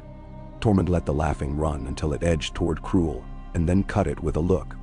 You let the young have their sport, but not so that it turns into something that will infect them later. Some of the South brought other things. A septon with big red hands who had the sense to keep his prayers under his breath when north of the Ring of Stones. A man from the Dreadfort with a leather satchel full of needles and a skill for setting bones so neat that Ragna watched with her mouth pressed thin in appreciation. 2 Manderley boys who insisted on learning to throw the short half-spears and brised. The manderly captain with the pastry came one dusk with 3 small lemons for the king's tower, out of spite or kindness or both. Tormund bit one like an apple to make the boys howl, and howl they did, because sourness makes the world alive on the tongue. Trouble that could not be laughed off arrived one night in wind with no bells in it. It arrived cheap. Dogs began to bark, and then not bark. A bad silence is worse than noise. A boy on the east parapet blew the small horn they kept there for noise on nights when noise alone can be a shield. 3 blasts, and the note cracked at the top like a scared voice. Men ran to their places and did not ask where. The chain shirts on poles along the wall chattered like cold teeth. Tormund went up the inner stair 2 at a time, slapping each polished mirror as he passed, so that every face in it warbled and went long for a breath. He came out into a wind with teeth and the taste of far metal. At first he saw nothing, which is what a man sees when he doesn't know yet what he's looking at. Then he saw movement in the near dark, just beyond where the watchfires could pretend comfort. It was small movement, low to the ground, lots of it. Not men, not deer, not weather. Still, Tormund said, voice soft as a thick glove. Breathe. Lean your weight where the ice has the patience to keep it. They came into the wrong light. Then, a clatter of dead in clothes that did not know or care what banners they had once worn. The whites climbed in their haphazard way, knees too straight or too eager, arms that did not worry about the pain a living wrist understands. They were few. They came in a test line like thieves sent to find if a house keeps a dog or a priest. There were more behind, low and whispering. They did not talk, but their moving made a sound like a rag pulled across a nail head. The first of them reached the outer face, where the steps the Thens had cut were hard as good curses. It lifted its head to the parapet, and its mouth was open in a way that made human mouths feel like drawings. Not yet, Tormund said to the bows. And then, when he felt the line of men around him stop wanting instruction and start wanting to be done with the wanting, he said, now. Tora's arrow went first, black point riding a breath. It took the white in the eye, and the eye admitted it without complaint. The thing fell backward in an odd grace. Ross's arrow went next and kissed another eye with a novice's hope. It stuck in the cheek instead and did nothing a dead thing noticed. Grey Hake, patient, followed the arrow with a second that found the socket. He was that sort of teacher. The air filled with small sounds like men tasting their fear and finding it cheap. Got. More whites came forward into arrows, and for a moment, too, Tormund felt something like a lie. That this was simple, that this was numbers and iron and habit and would yield if they worked at it. Then one stood up into view that wore no eyes to take a point and no mouth to make a sound. And the arrows stuck in it, as men stick small grievances in a council and watch them be politely ignored. It moved with the stillness of a storm when you have walked into it and can no longer tell the difference between the sky and yourself. It did not climb. It did not need to. The dead below seemed to quicken at its not quite presence the way a mob will sharpen when a cruel man leans from a balcony. It turned no head. It simply was, and that was enough. Bells now, Tormund said, meaning not bells but the chain that men pulled to make the shirts clatter across the lengths of parapet. The chain sang, and iron chattered, and noise filled the human part of the night. He had them light the pitch cans then, and drop them. And the little fires broke on the steps and made a line of light that taught even the dead a small lesson. Some of them hesitated where fire lit. That was a mercy. He saved the spears for when it could not be helped. One white got its fingers over the stone and held, and Tora struck at the fingers with her knife as if they were roots that would drink all the earth's strength if allowed. The fingers came off like old carrots and crawled of their own idea until the pitch took them and made them honest. Ross, whimpering as men do when their body chooses it without asking, set his feet and drew again. And this time his arrow found the dark of a moving mouth and turned it into a stillness. Air through his spear because he had an old pride to satisfy and an old itch to scratch. The obsidian head took a white through the ear and left it a notion after a twitch. The thing that wore no eyes watched or did not. Who could say? It stood with its not meaning, and then it turned away without having to. The line below broke then. Not entirely. Not like men break when reason leaves, but like water finds an easier path when the rock holds. The dead let themselves be carried back by their own thoughtlessness. A few still came in ones and twos, because death is not clever in all its members, and those were dispatched with an ugliness that honest work often shares. Fire found the broken places in the ice steps and licked at them, as if to test the mortar. The pitch stank and sang. When it was done, it was not done, because the doing ends first and the shaking ends last. Tormund did not let the shaking have all the men. He set them to counting arrows and collecting shafts and stamping embers into the snow, and he set Tora to telling the story of the fight immediately, while it was still true and before fear could edit it. "We did this," he told her. "Say it as it was, not as the sleep will make it. Speak the mistakes too, they are as good to eat as the victories." She did, voice short and flat, and occasionally fierce, pointing with her obsidian knife hand. "Ross missed," she said, then didn't. "Air through too soon and still hit, because he thinks he's prettier than he is." Gray's second arrow made the first one honest. "The pitch didn't run as quick as we wanted, and the chain snagged on a burr. File that tomorrow." The thing without eyes saw anyway. "Men don't know." Ed listened, arms folded, nodding at each small hard truth. "We'll have the blacksmith smooth the burr," he said. "And we'll tell the man whose job it is to oil the pivot that if it squeals again, he will spend a night listening to me list every fault I have noticed in this place, in order." Davos came up from sleep with his boots already in his hands and watched the last of the embers die. "We were measured," he said, voice a finger on a scale. "We were not eaten." "We made them blink," Tormund answered, which was not exactly true, and yet was true enough for the courage that had to be mustered before the next time. He looked out into the north, where the metal light had been, where the knot eyes had stood in their shameless presence. "They sent fingers," we answered with teeth. "Let's make sure we have more teeth tomorrow." "They burned what could be burned where it fell, and carried what could not be burned to where it could." Wood and pitch and breath turned dead into smoke, the way time turns insults into stories if you give it enough days. They did not count bodies. Counting gives a fight an end. This one had none worth writing. In the morning, the world had that look it gets after men have stood together and not died. Sheepish, exhausted, unremarkable. The cook made a thin stew, and Tormund told him it was the best stew he had eaten, after a night like that. The cook refused to be joked into pride. "Best stew after a night like that is still worse than my daughter's piss," he said, and Tormund agreed for form's sake. Tormund called a moot that afternoon not because he loved speaking in circles, but because men needed a wheel to push after a scene like that. He set the first builder's horn on the table and put the dragon glass on a board so the light could find it, and he had Tora stand with her napped points in air with a long shard that glowed nasty in the sun. He named the line again: the bent lady, the ash ring, the fingerstone, the dog rocks, the wind hole, and gave each place to a pair whose minds would not wander. He told the watch they could bring to those watches a free woman or man, if the free one could help count what had been seen. "We measure," he said. "We do not leap, unless we leap together. We do not feed them men in twos and threes, for the sake of pride. Pride is a good salt and a bad bread." Ben Tsha. He set punishments too, for what came after the kind of night they'd had.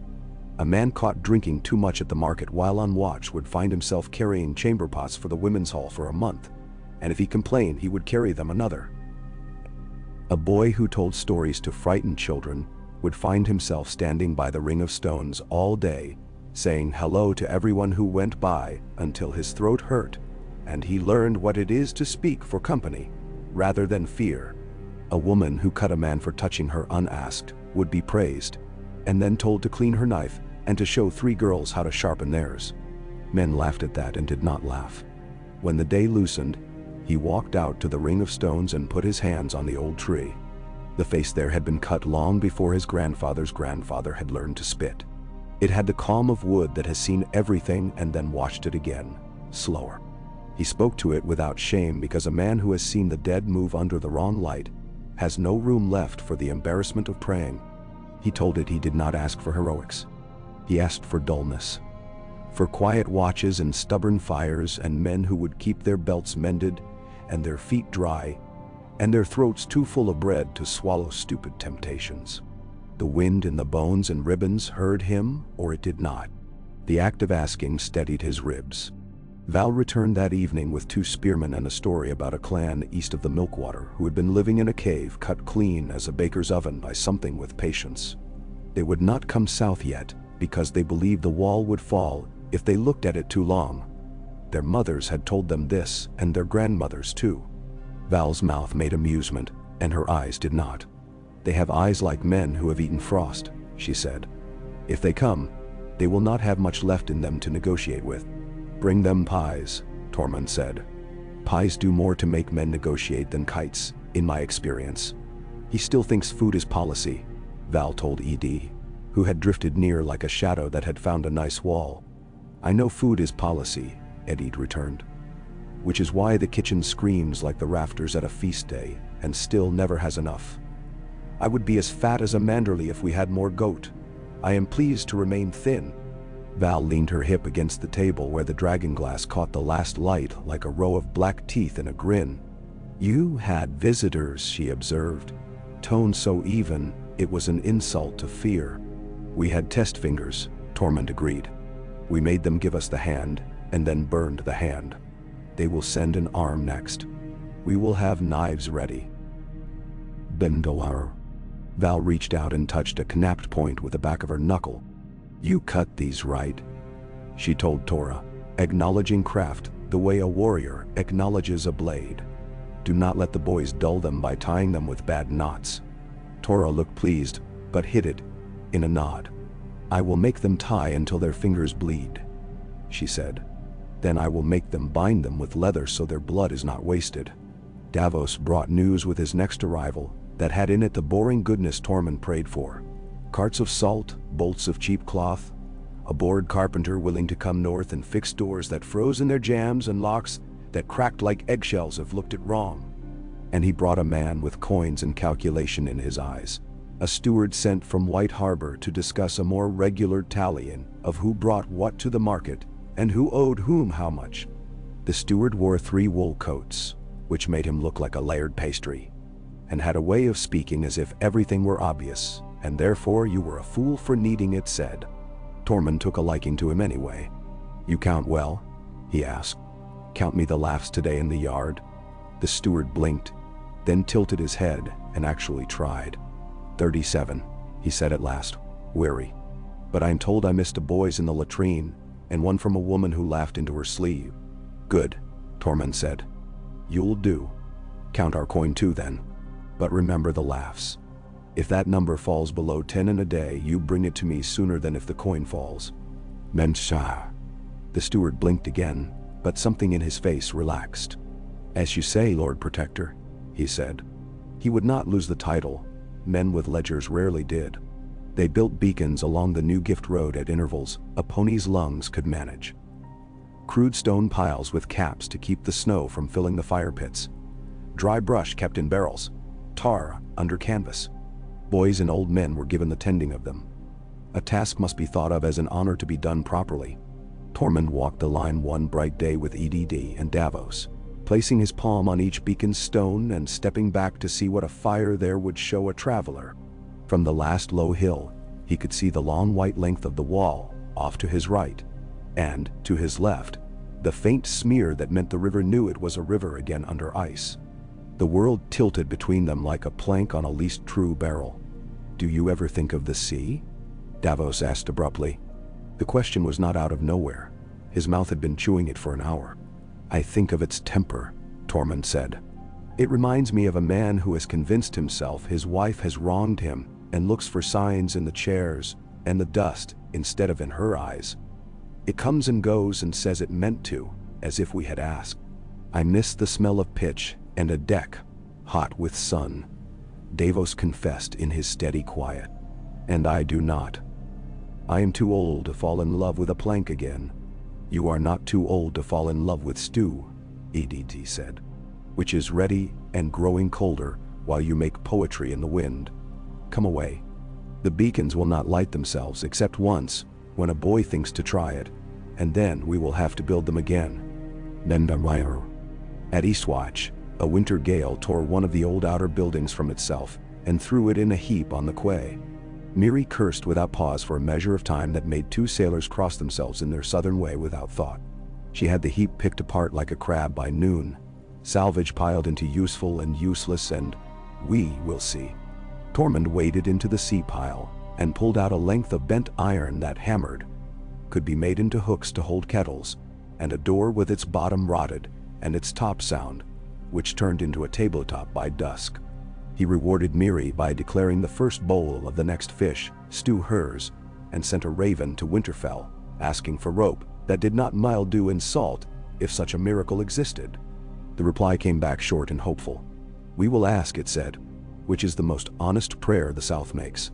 The thief came on a mild day when the air angered no one and men's minds went slack. He was a brother, one who had come to the watch late in life with a nose tied shut by past sins. His name was Aaron Pennytree, which suggested a small house and smaller expectations. He was seen too close to the key ring, not once, which is common as the itch in winter, but twice, which is a rash worth salving. Ragnar saw the second lean and took him by the ear as if he were a boy and had broken a pail. He had a knife. He had wrapped its handle with lace in the Southron fashion, which told Tormund what he needed to know about the man's hunger for pretty lies. Aaron tried to cut Ragnar's hand and discovered what happens when you cut a woman who sews for a living. Ragnar struck him in the throat with the heel of her hand so he could neither swallow nor speak, and when he folded, she took the knife from him and presented it to Tormund, as if she were giving him a meat pie. "You may have the lace too," she said dryly. "It has not seen work." They did not drag Aaron to a dungeon. Dungeons are for men who need practicing at cruelty and want to do it in private. They stood him in the yard, flanked by Edith and Miri and the steward with his coats, and Tormund spoke to him where all could hear. "If you wanted to know how the keys feel, you could have asked," he said. "If you wanted coin for them, you could have gone south and sold the dirt under your mother's steps. If you wanted a story, you could have made a better one than this." Aaron's face had the shape men wear when shame fights hunger and shame is losing. "I wanted to leave," he managed finally, the heel to his throat making his voice a crushed bell. "It is cold and loud here. The dead came with their small thoughts last night. I am tired of sleeping with my boots and waking to bells. There is a woman in Barrowton I thought I might still mean something to." "You mean something to me," Ed said in a tone so funeral dry it made men snort. "You mean that I must make an example that will not make me hate myself later?" Tormund laid a hand on the man's shoulder. The shoulder trembled the way a horse's does when it has come hard up a hill and knows there is another. "If I cut your head off," he said, "it will comfort no one for long and remove from us a back that could carry. If I let you go with a slap on the arse, 10 men will find their palms itching. So you will climb. Every morning when the light is poor, you will climb the outside of the inner face and knock ice from the bad places. So the next man does not fall where you nearly made us fall. If you slip, the chain shirts will sing over you, and you will have earned your song. If you do this every morning for a moon, and do not whine, you will eat stew by my fire once. If you do it for 2 moons, I will ask the Lady of Winterfell to write your name and call you man again in a letter. If you run, run far. We will not waste men chasing you. But if you are taken, I will hang you by your lace and see if you sing well in the wind." Aaron's eyes held water. He nodded like a man bowing to a tide. "I will climb," he said. He climbed. On the 12th morning he slipped and hung by a rope. He had had the sense to tie, arms jerking, and laughed when Ear hauled him in and called him pious. On the 21st morning he found a crack a boy would have found with his teeth, and knocked it clean. On the 31st morning he ate stew by Tormund's fire and didn't know where to look. Ed, who hated ceremony, made one of it anyway by handing Aaron a piece of hard cheese and saying, "Do not shame yourself by dying stupidly now that you are interesting." There were small mercies. A woman in the kitchens who had lost 2 children before their first year brought a third to term and kept it. She showed it to Tormund as if he were the kind of man who would know what to do with such a thing, and he offered it his finger to squeeze because he did know that. A man who had always thought himself ugly discovered he had a laugh. Women liked, and was baffled into happiness for a season.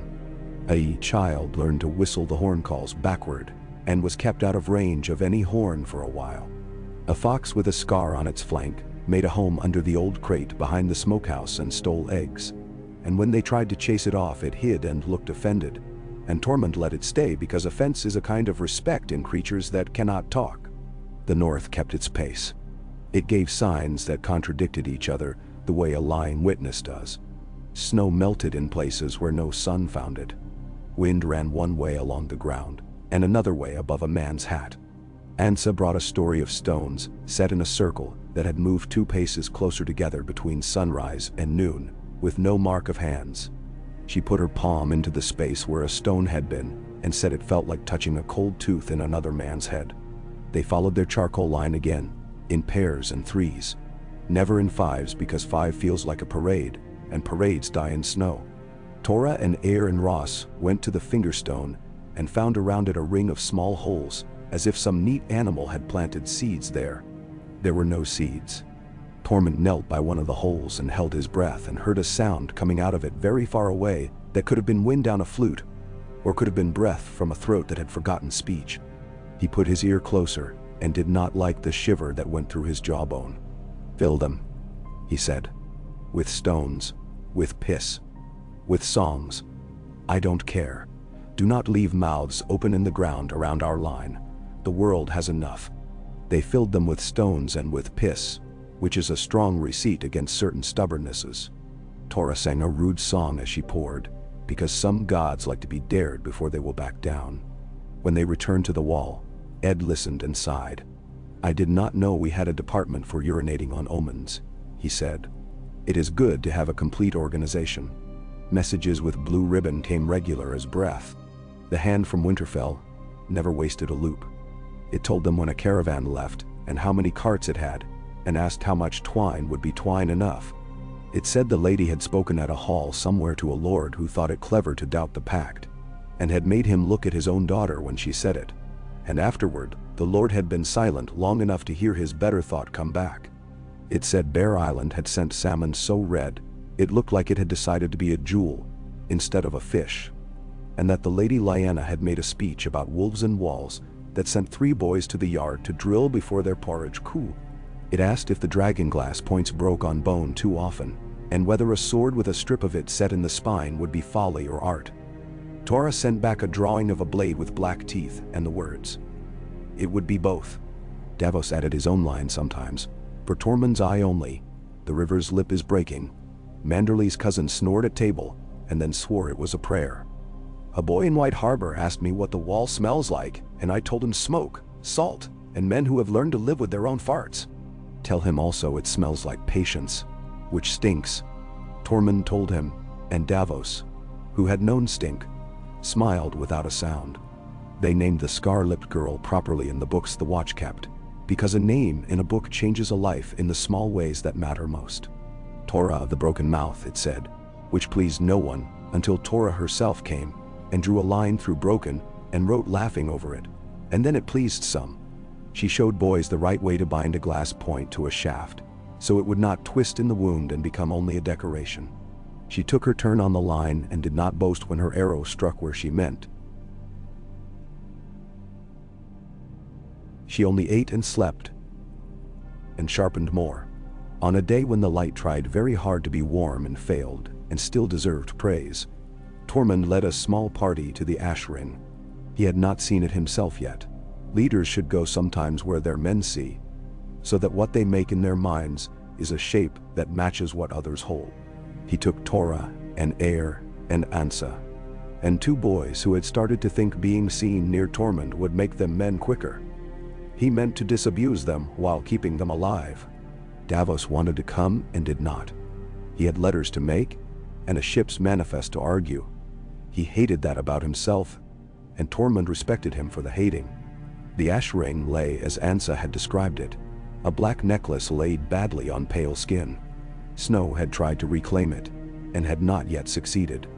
When Tormund crouched over it, heat rose, the kind that comes from an old stone warmed all day that refuses to chill at night, and not the kind that sets meat cooking. No smell. That disturbed him more than a stink would have. The holes air had filled at the fingerstone were not here. This place did not pretend to draw breath. It had breathed and finished. He stood and walked the ring. Slow, foot to foot, like a man stepping through the rumor of a dance he has never learned and does not trust. He spoke to Tora without looking up. If I fell here and a thing put a cold hand on my chest, you would stick me quick and burn me quicker. I would, Tora said easily. I would do it smiling so you would have one good sight to carry into not being. He laughed because he could not help it. Air threw a small stone into the center, and they all watched it as if it were a girl going into a dark room. It lay there.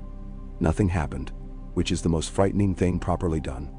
Ansa cut a small square of the ash with her knife and slid it into a leather pouch with the care she gave bait. A woman at Eastwatch can taste this and tell me if it has poison in it.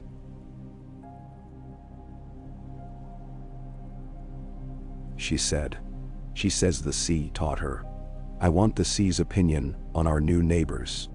And now, they left a marker not made of anything permanent.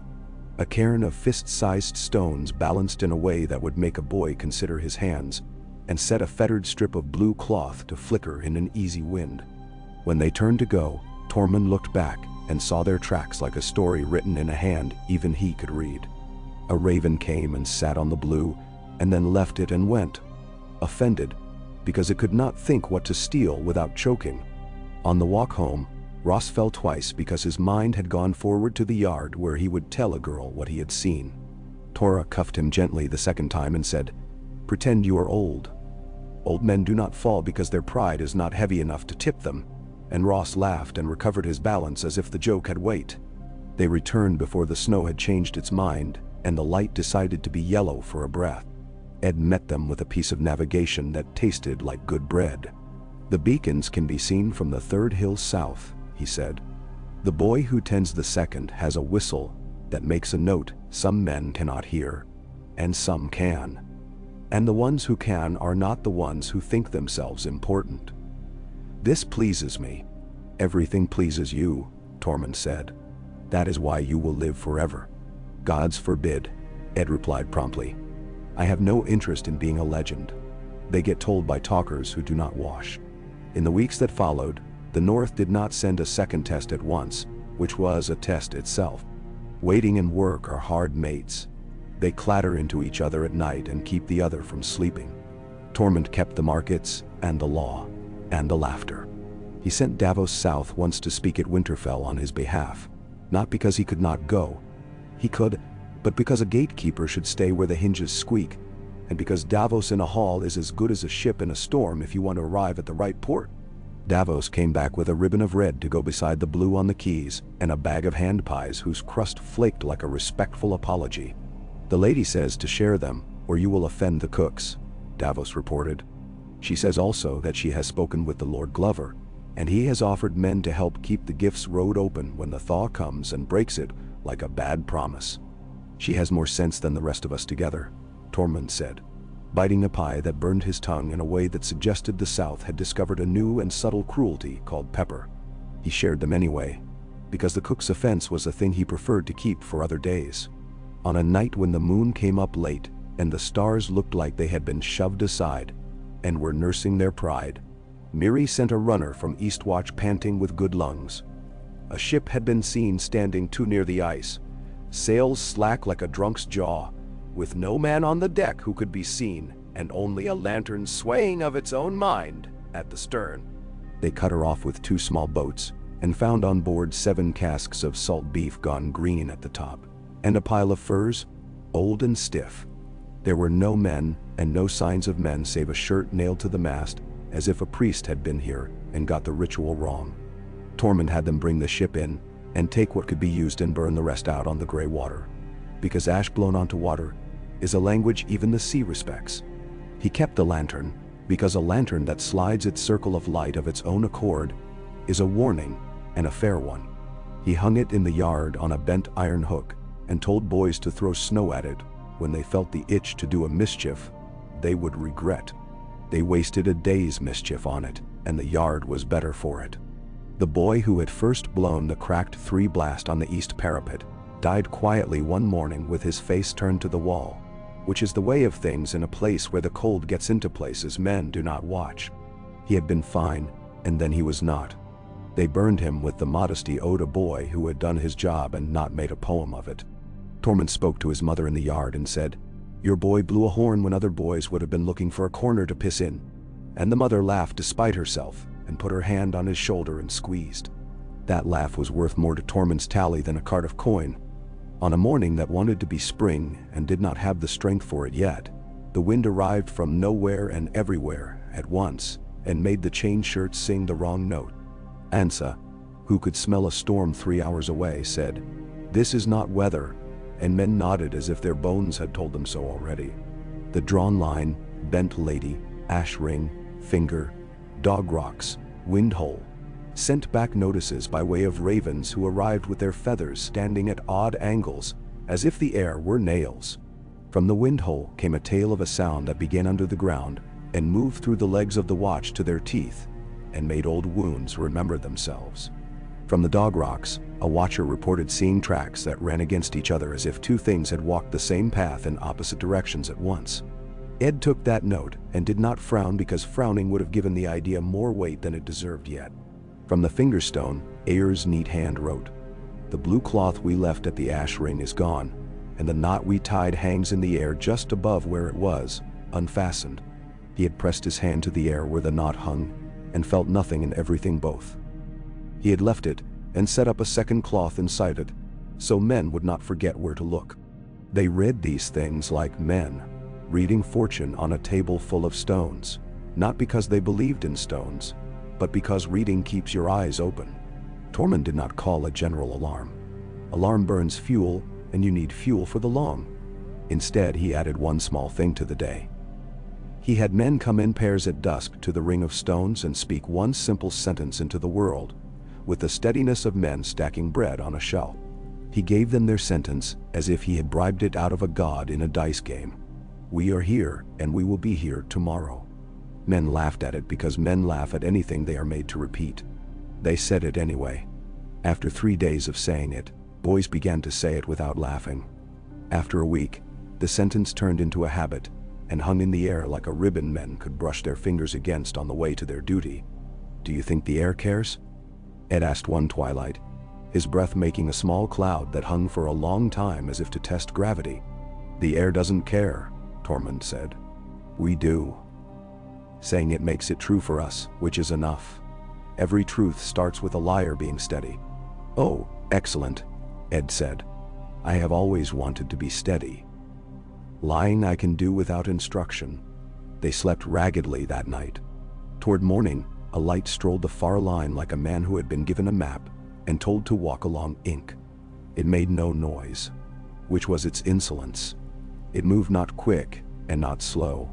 It paused where a watcher would pause to look for a better place to put his foot. It turned and did not face them, and they felt it anyway. And Torah, who had learned her own courage by rubbing it with oil and rough cloth daily, said between her teeth, "If it comes enough to be a shape, I will give it a new eye." It did not satisfy her. It did not come. It showed intention without reality until she wanted to scream. She did not. She swallowed and bit her lip until the scar went red, which made her mouth look like a different person's mouth for an hour. She scrubbed the chain shirts with snow until they cried less. She flaked glass until she had a callus on her thumb, so even Ross, checking on her without being obvious about it, said, "That is a good hardness." The next market was wilder. Fear makes men shout their prices and their insults as if to drown themselves out.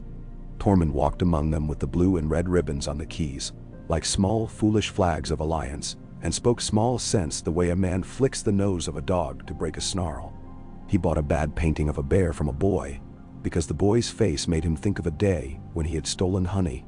He dried a woman's eyes by telling the story of the goat that would not be milked unless you sang to it, and then he sang badly, and the goat laughed because goats are rude gods, and so did the woman.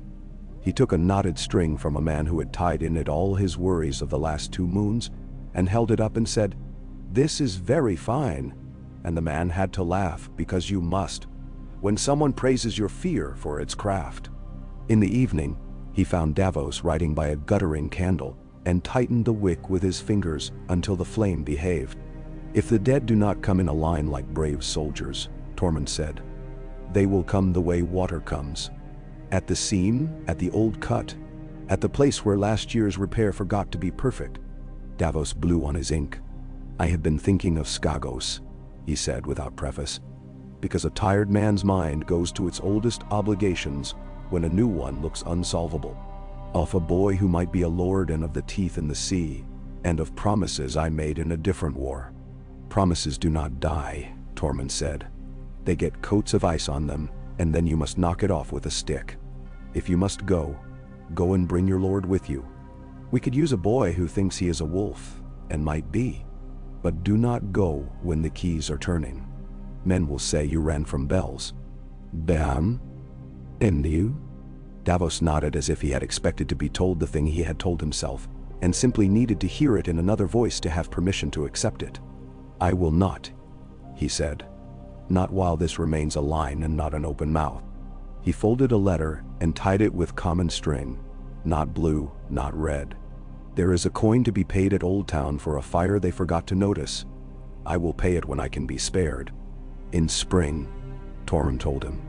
"We will all run errands in spring like men who have remembered there are towns. For now, sit with me and drink the worst thing you have ever had, that will keep you alive." Men shall. They drank the pine tea and made faces like fools for the children, who laughed and imitated, and took their own sips and became men and women by degrees, without noticing it. That is the only kind of growing worth doing. The second test did not make itself a parade either. It came as weather coming wrong. The air went thick and thin at once, and a frost came from nowhere that put a line along the inner face where the mirrors hung and turned the glass to milk. A watchman's eyelids froze together when he blinked, and he had to push them open with his thumbs, and did it without yelling because yelling would make the fear as real as it wanted to be. The dead did not show themselves. Their promise did. The line of ash the watchers had made at the Fingerstone had been walked through by something that did not leave so much as a smear. A deer the boys had been tracking for a day and a half lay down in the path, and died as if soothed to sleep by a hand that had no owner. An infant's breath caught for 3 beats, and then went on as if nothing had paused to watch. Tormund did what the living have always done before cold gods who do not take bribes. He made more tea and checked the rope on the sledge, and mended the tear in his glove and counted his people at dusk and dawn, and again at noon, and fed them reasons to be proud that fit in a mouth. "We tied the glass right, we opened the hall on time, we cut the rod out, and patched the step, we got the lantern to swing true, and noon." He told stories in the yard with no shame. The sow in the willow swamp, the honey jar, the time he had out-wrestled a man who had 3 hands because the third was his stupid pride, and he made Davis tell a sea tale that had more rope in it than romance.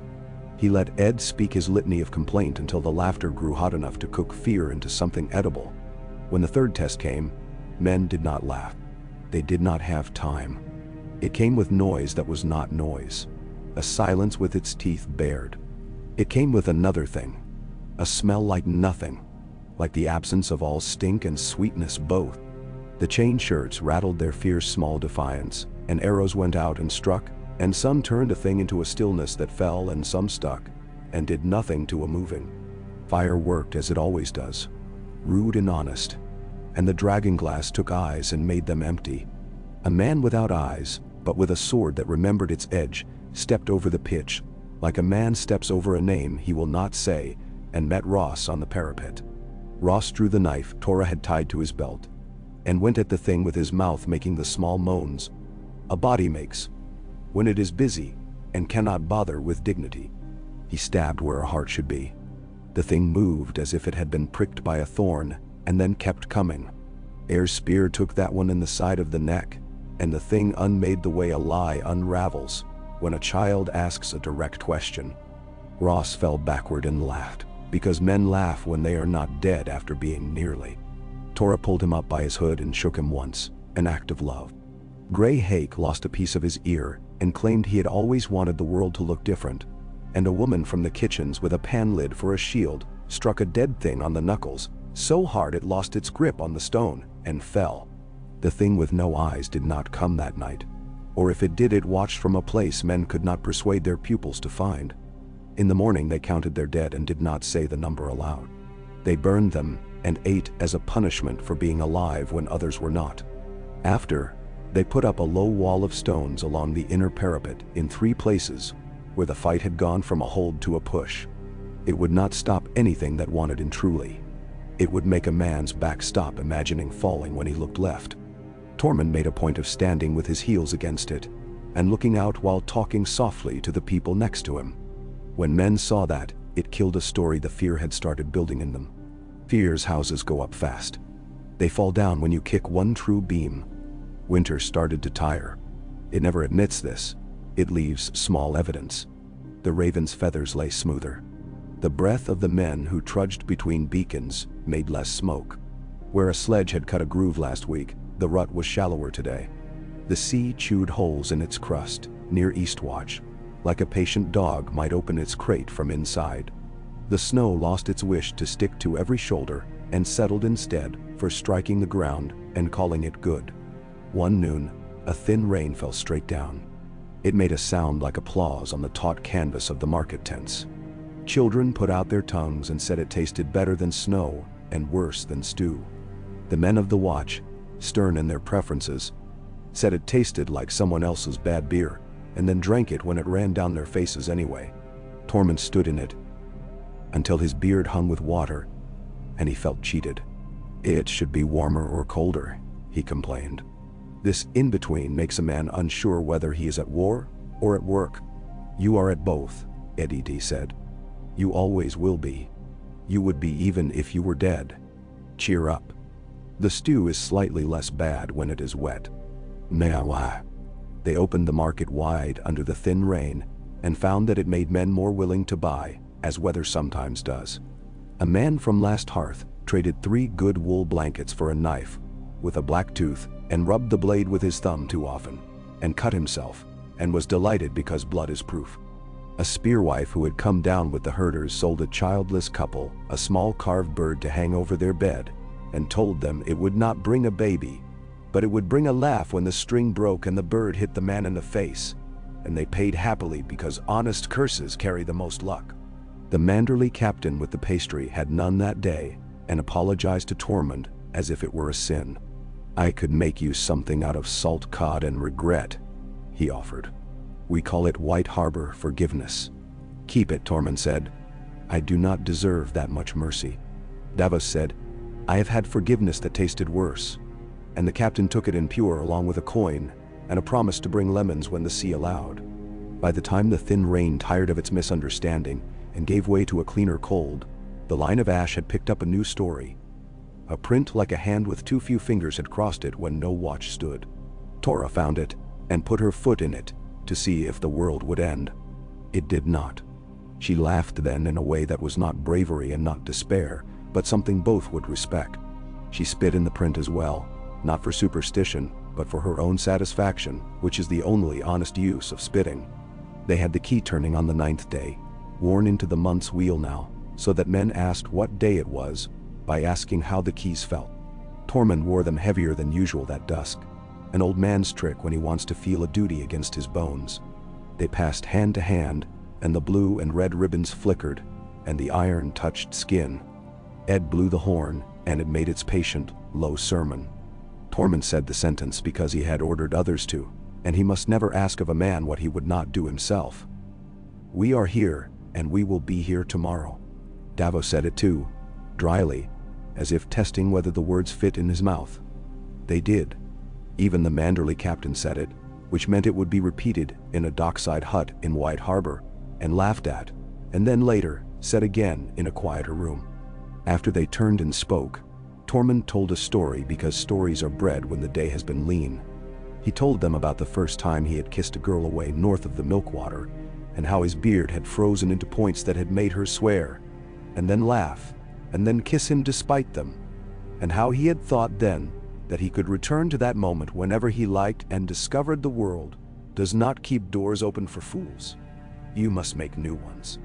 He told them that if you keep a gate long enough, the world will make a story out of you even when you are not there to stop it. His laugh at the end did the right thing to the air.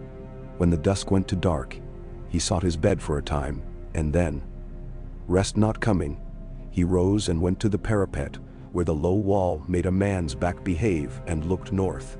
The world had a shaving cut on it, thin and bright. He put his palms on the stone and felt the fox in him and the bear both, the running and the standing. He talked to the ice again without making it a prayer. I will not be clever tonight, he told it. I will not trick anything that comes with words or jokes. I will put my feet down, and if they ask me to move them, I will say that the Pact told me to keep them here. I will not be a hero. I will be a patient bastard. If there is glory in that, someone else can discover it after. Ben Toran. The ice said nothing. That is what it does when it agrees. The days held. Men were mean and kind in the right measure for living. A boy did not fall from the wall because he had tied himself twice without being told. A woman taught 3 girls to skin a goat without slicing their thumbs open and was praised correctly for the neatness, not the courage. Aaron Pennytree climbed every morning and did not die, and after 2 moons Tormund had Davos write his name into a letter and call him man, and asked the Lady of Winterfell to add a line in her small careful hand, which she did. I see you.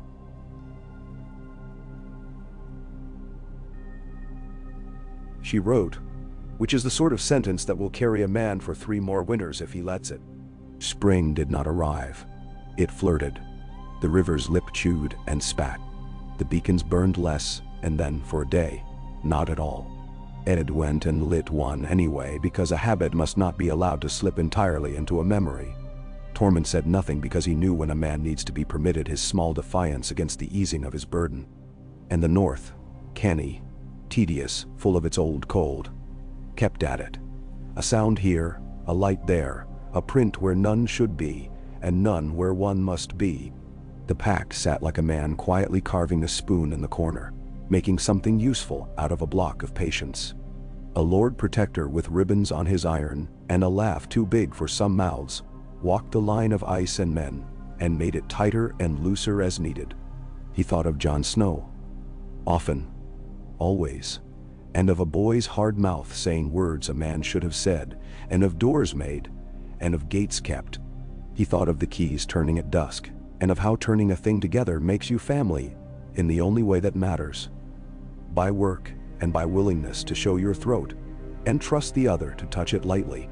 He thought, in the small hours, of the day when he might not turn with Ed Day and Davos, and he did not plan it because to plan that is to invite it. He wore the idea with respect and put it on a shelf high up where he could not trip over it unless he climbed for it. When the next light came walking along the line, it came with noise at last. A thin tone. High. Like a string drawn too tight and then plucked by a cold finger. Men flinched because that sound goes first to teeth and then to the part of the spine that remembers falling. Tora put her fingers in her ears and wished for a drum. Air bared his teeth as if to bite the sound. Ross closed his eyes and opened them and saw as a man sees after a blink that decides not to let him lie. Steady, Tormund said, and the high tone sat on his tongue and tasted like iron. Work, work, work. He said the word until it was not a word, only a beat for men to step to. The arrows went. The black points did their short work. The chain shirts screamed their ugly hymn. Fire found purchase where fire always can if you show it a decent piece of world. The thing that wore no eyes walked in the wrong light, and the sound made small winter inside men's ears, and then, something that was not men, not fire, not iron, pushed back from the other side. It was not grace. It was stubborn. It was work. It was the ice itself doing what ice does when a weight is wrong. It balked. The not eyes paused. The high tone trembled. Just a quiver. Just enough for men to believe in the thing they had agreed to believe in at dusk. That being here today makes it possible to be here tomorrow. They stood. They did not die. They did not win. They did not lose. They breathed and counted and ate and insulted. The pact hung between their ribs like a steady lamp. The keys turned when the 9th day came, and the iron touched many palms and left the smell of work there. The fox hunted under the smokehouse and found an egg and left a feather by way of payment. A woman's baby laughed when Tormund stuck out his tongue, and that too was a banner worth following. The wall groaned in the mornings like an old man deciding to stand and do the day anyway. The sound went along it from the shadow tower to the sea. Tormund woke to it and listened as he had at the beginning. He knew more of what it meant now and less. Both. Learning works that way. He lay a breath longer with his eyes on the moss-dark ceiling, and his hand on the coarse blanket a black cloak had given him. Then he got up and knotted the red scarf and dragged his fingers through his beard until the ice fell out of it. He went outside. The air bit and forgave. Men moved in the half-light, breath-making ghosts. He stood with the morning for as long as it would have him, and then went to sit with the day. He thought the word gate. He thought the word keep. He thought the word stand. He did not think of glory. He did not need to. The work did not. And the North watched them, cunning and old and holy and stupid, all at once. It sent what it had to send and took what it could take. It did not expect to be met by men who would make jokes while they napped knives that could open the dark. It did not love the chain shirt's cheap song. It learned, if such things can learn, that this was a wall kept by fools who did not tire of the clever repetition of small good acts, and that the fools had names and laughed and kept a ring of stones for their words to echo off and carried keys with bits of ribbon, like jokes made permanent. It learned that the pact was not a piece of paper on a stone, but a habit of backs and hands. It learned that Tormund Giantsbane, Lord Protector by Pact, would not be tricked into heroics when he wanted habit, and would not be shamed into silence when he needed to sing, and would not be flattered into leaving the gate. It learned, perhaps, that men who say a sentence into the dusk and mean it are more frightening than men who shout into the dawn. If it did not learn, that was fine. The wall did not care whether the North learned. The wall stood. And when spring finally stuck its finger into the world and left a mark that stayed, when water moved the right way and boys took their hoods down without being scolded, and women measured barley with the careful hope of the long pour in Davos ship, took on goods without the sea throwing insults at the hull, when the keys turned and the horn spoke and the ring of stones heard, when Ed complained and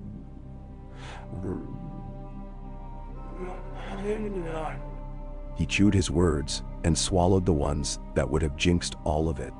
He kept the line. He kept the habit. He kept the gate. And the wall, amused like an old creature answering to itself, agreed for another day.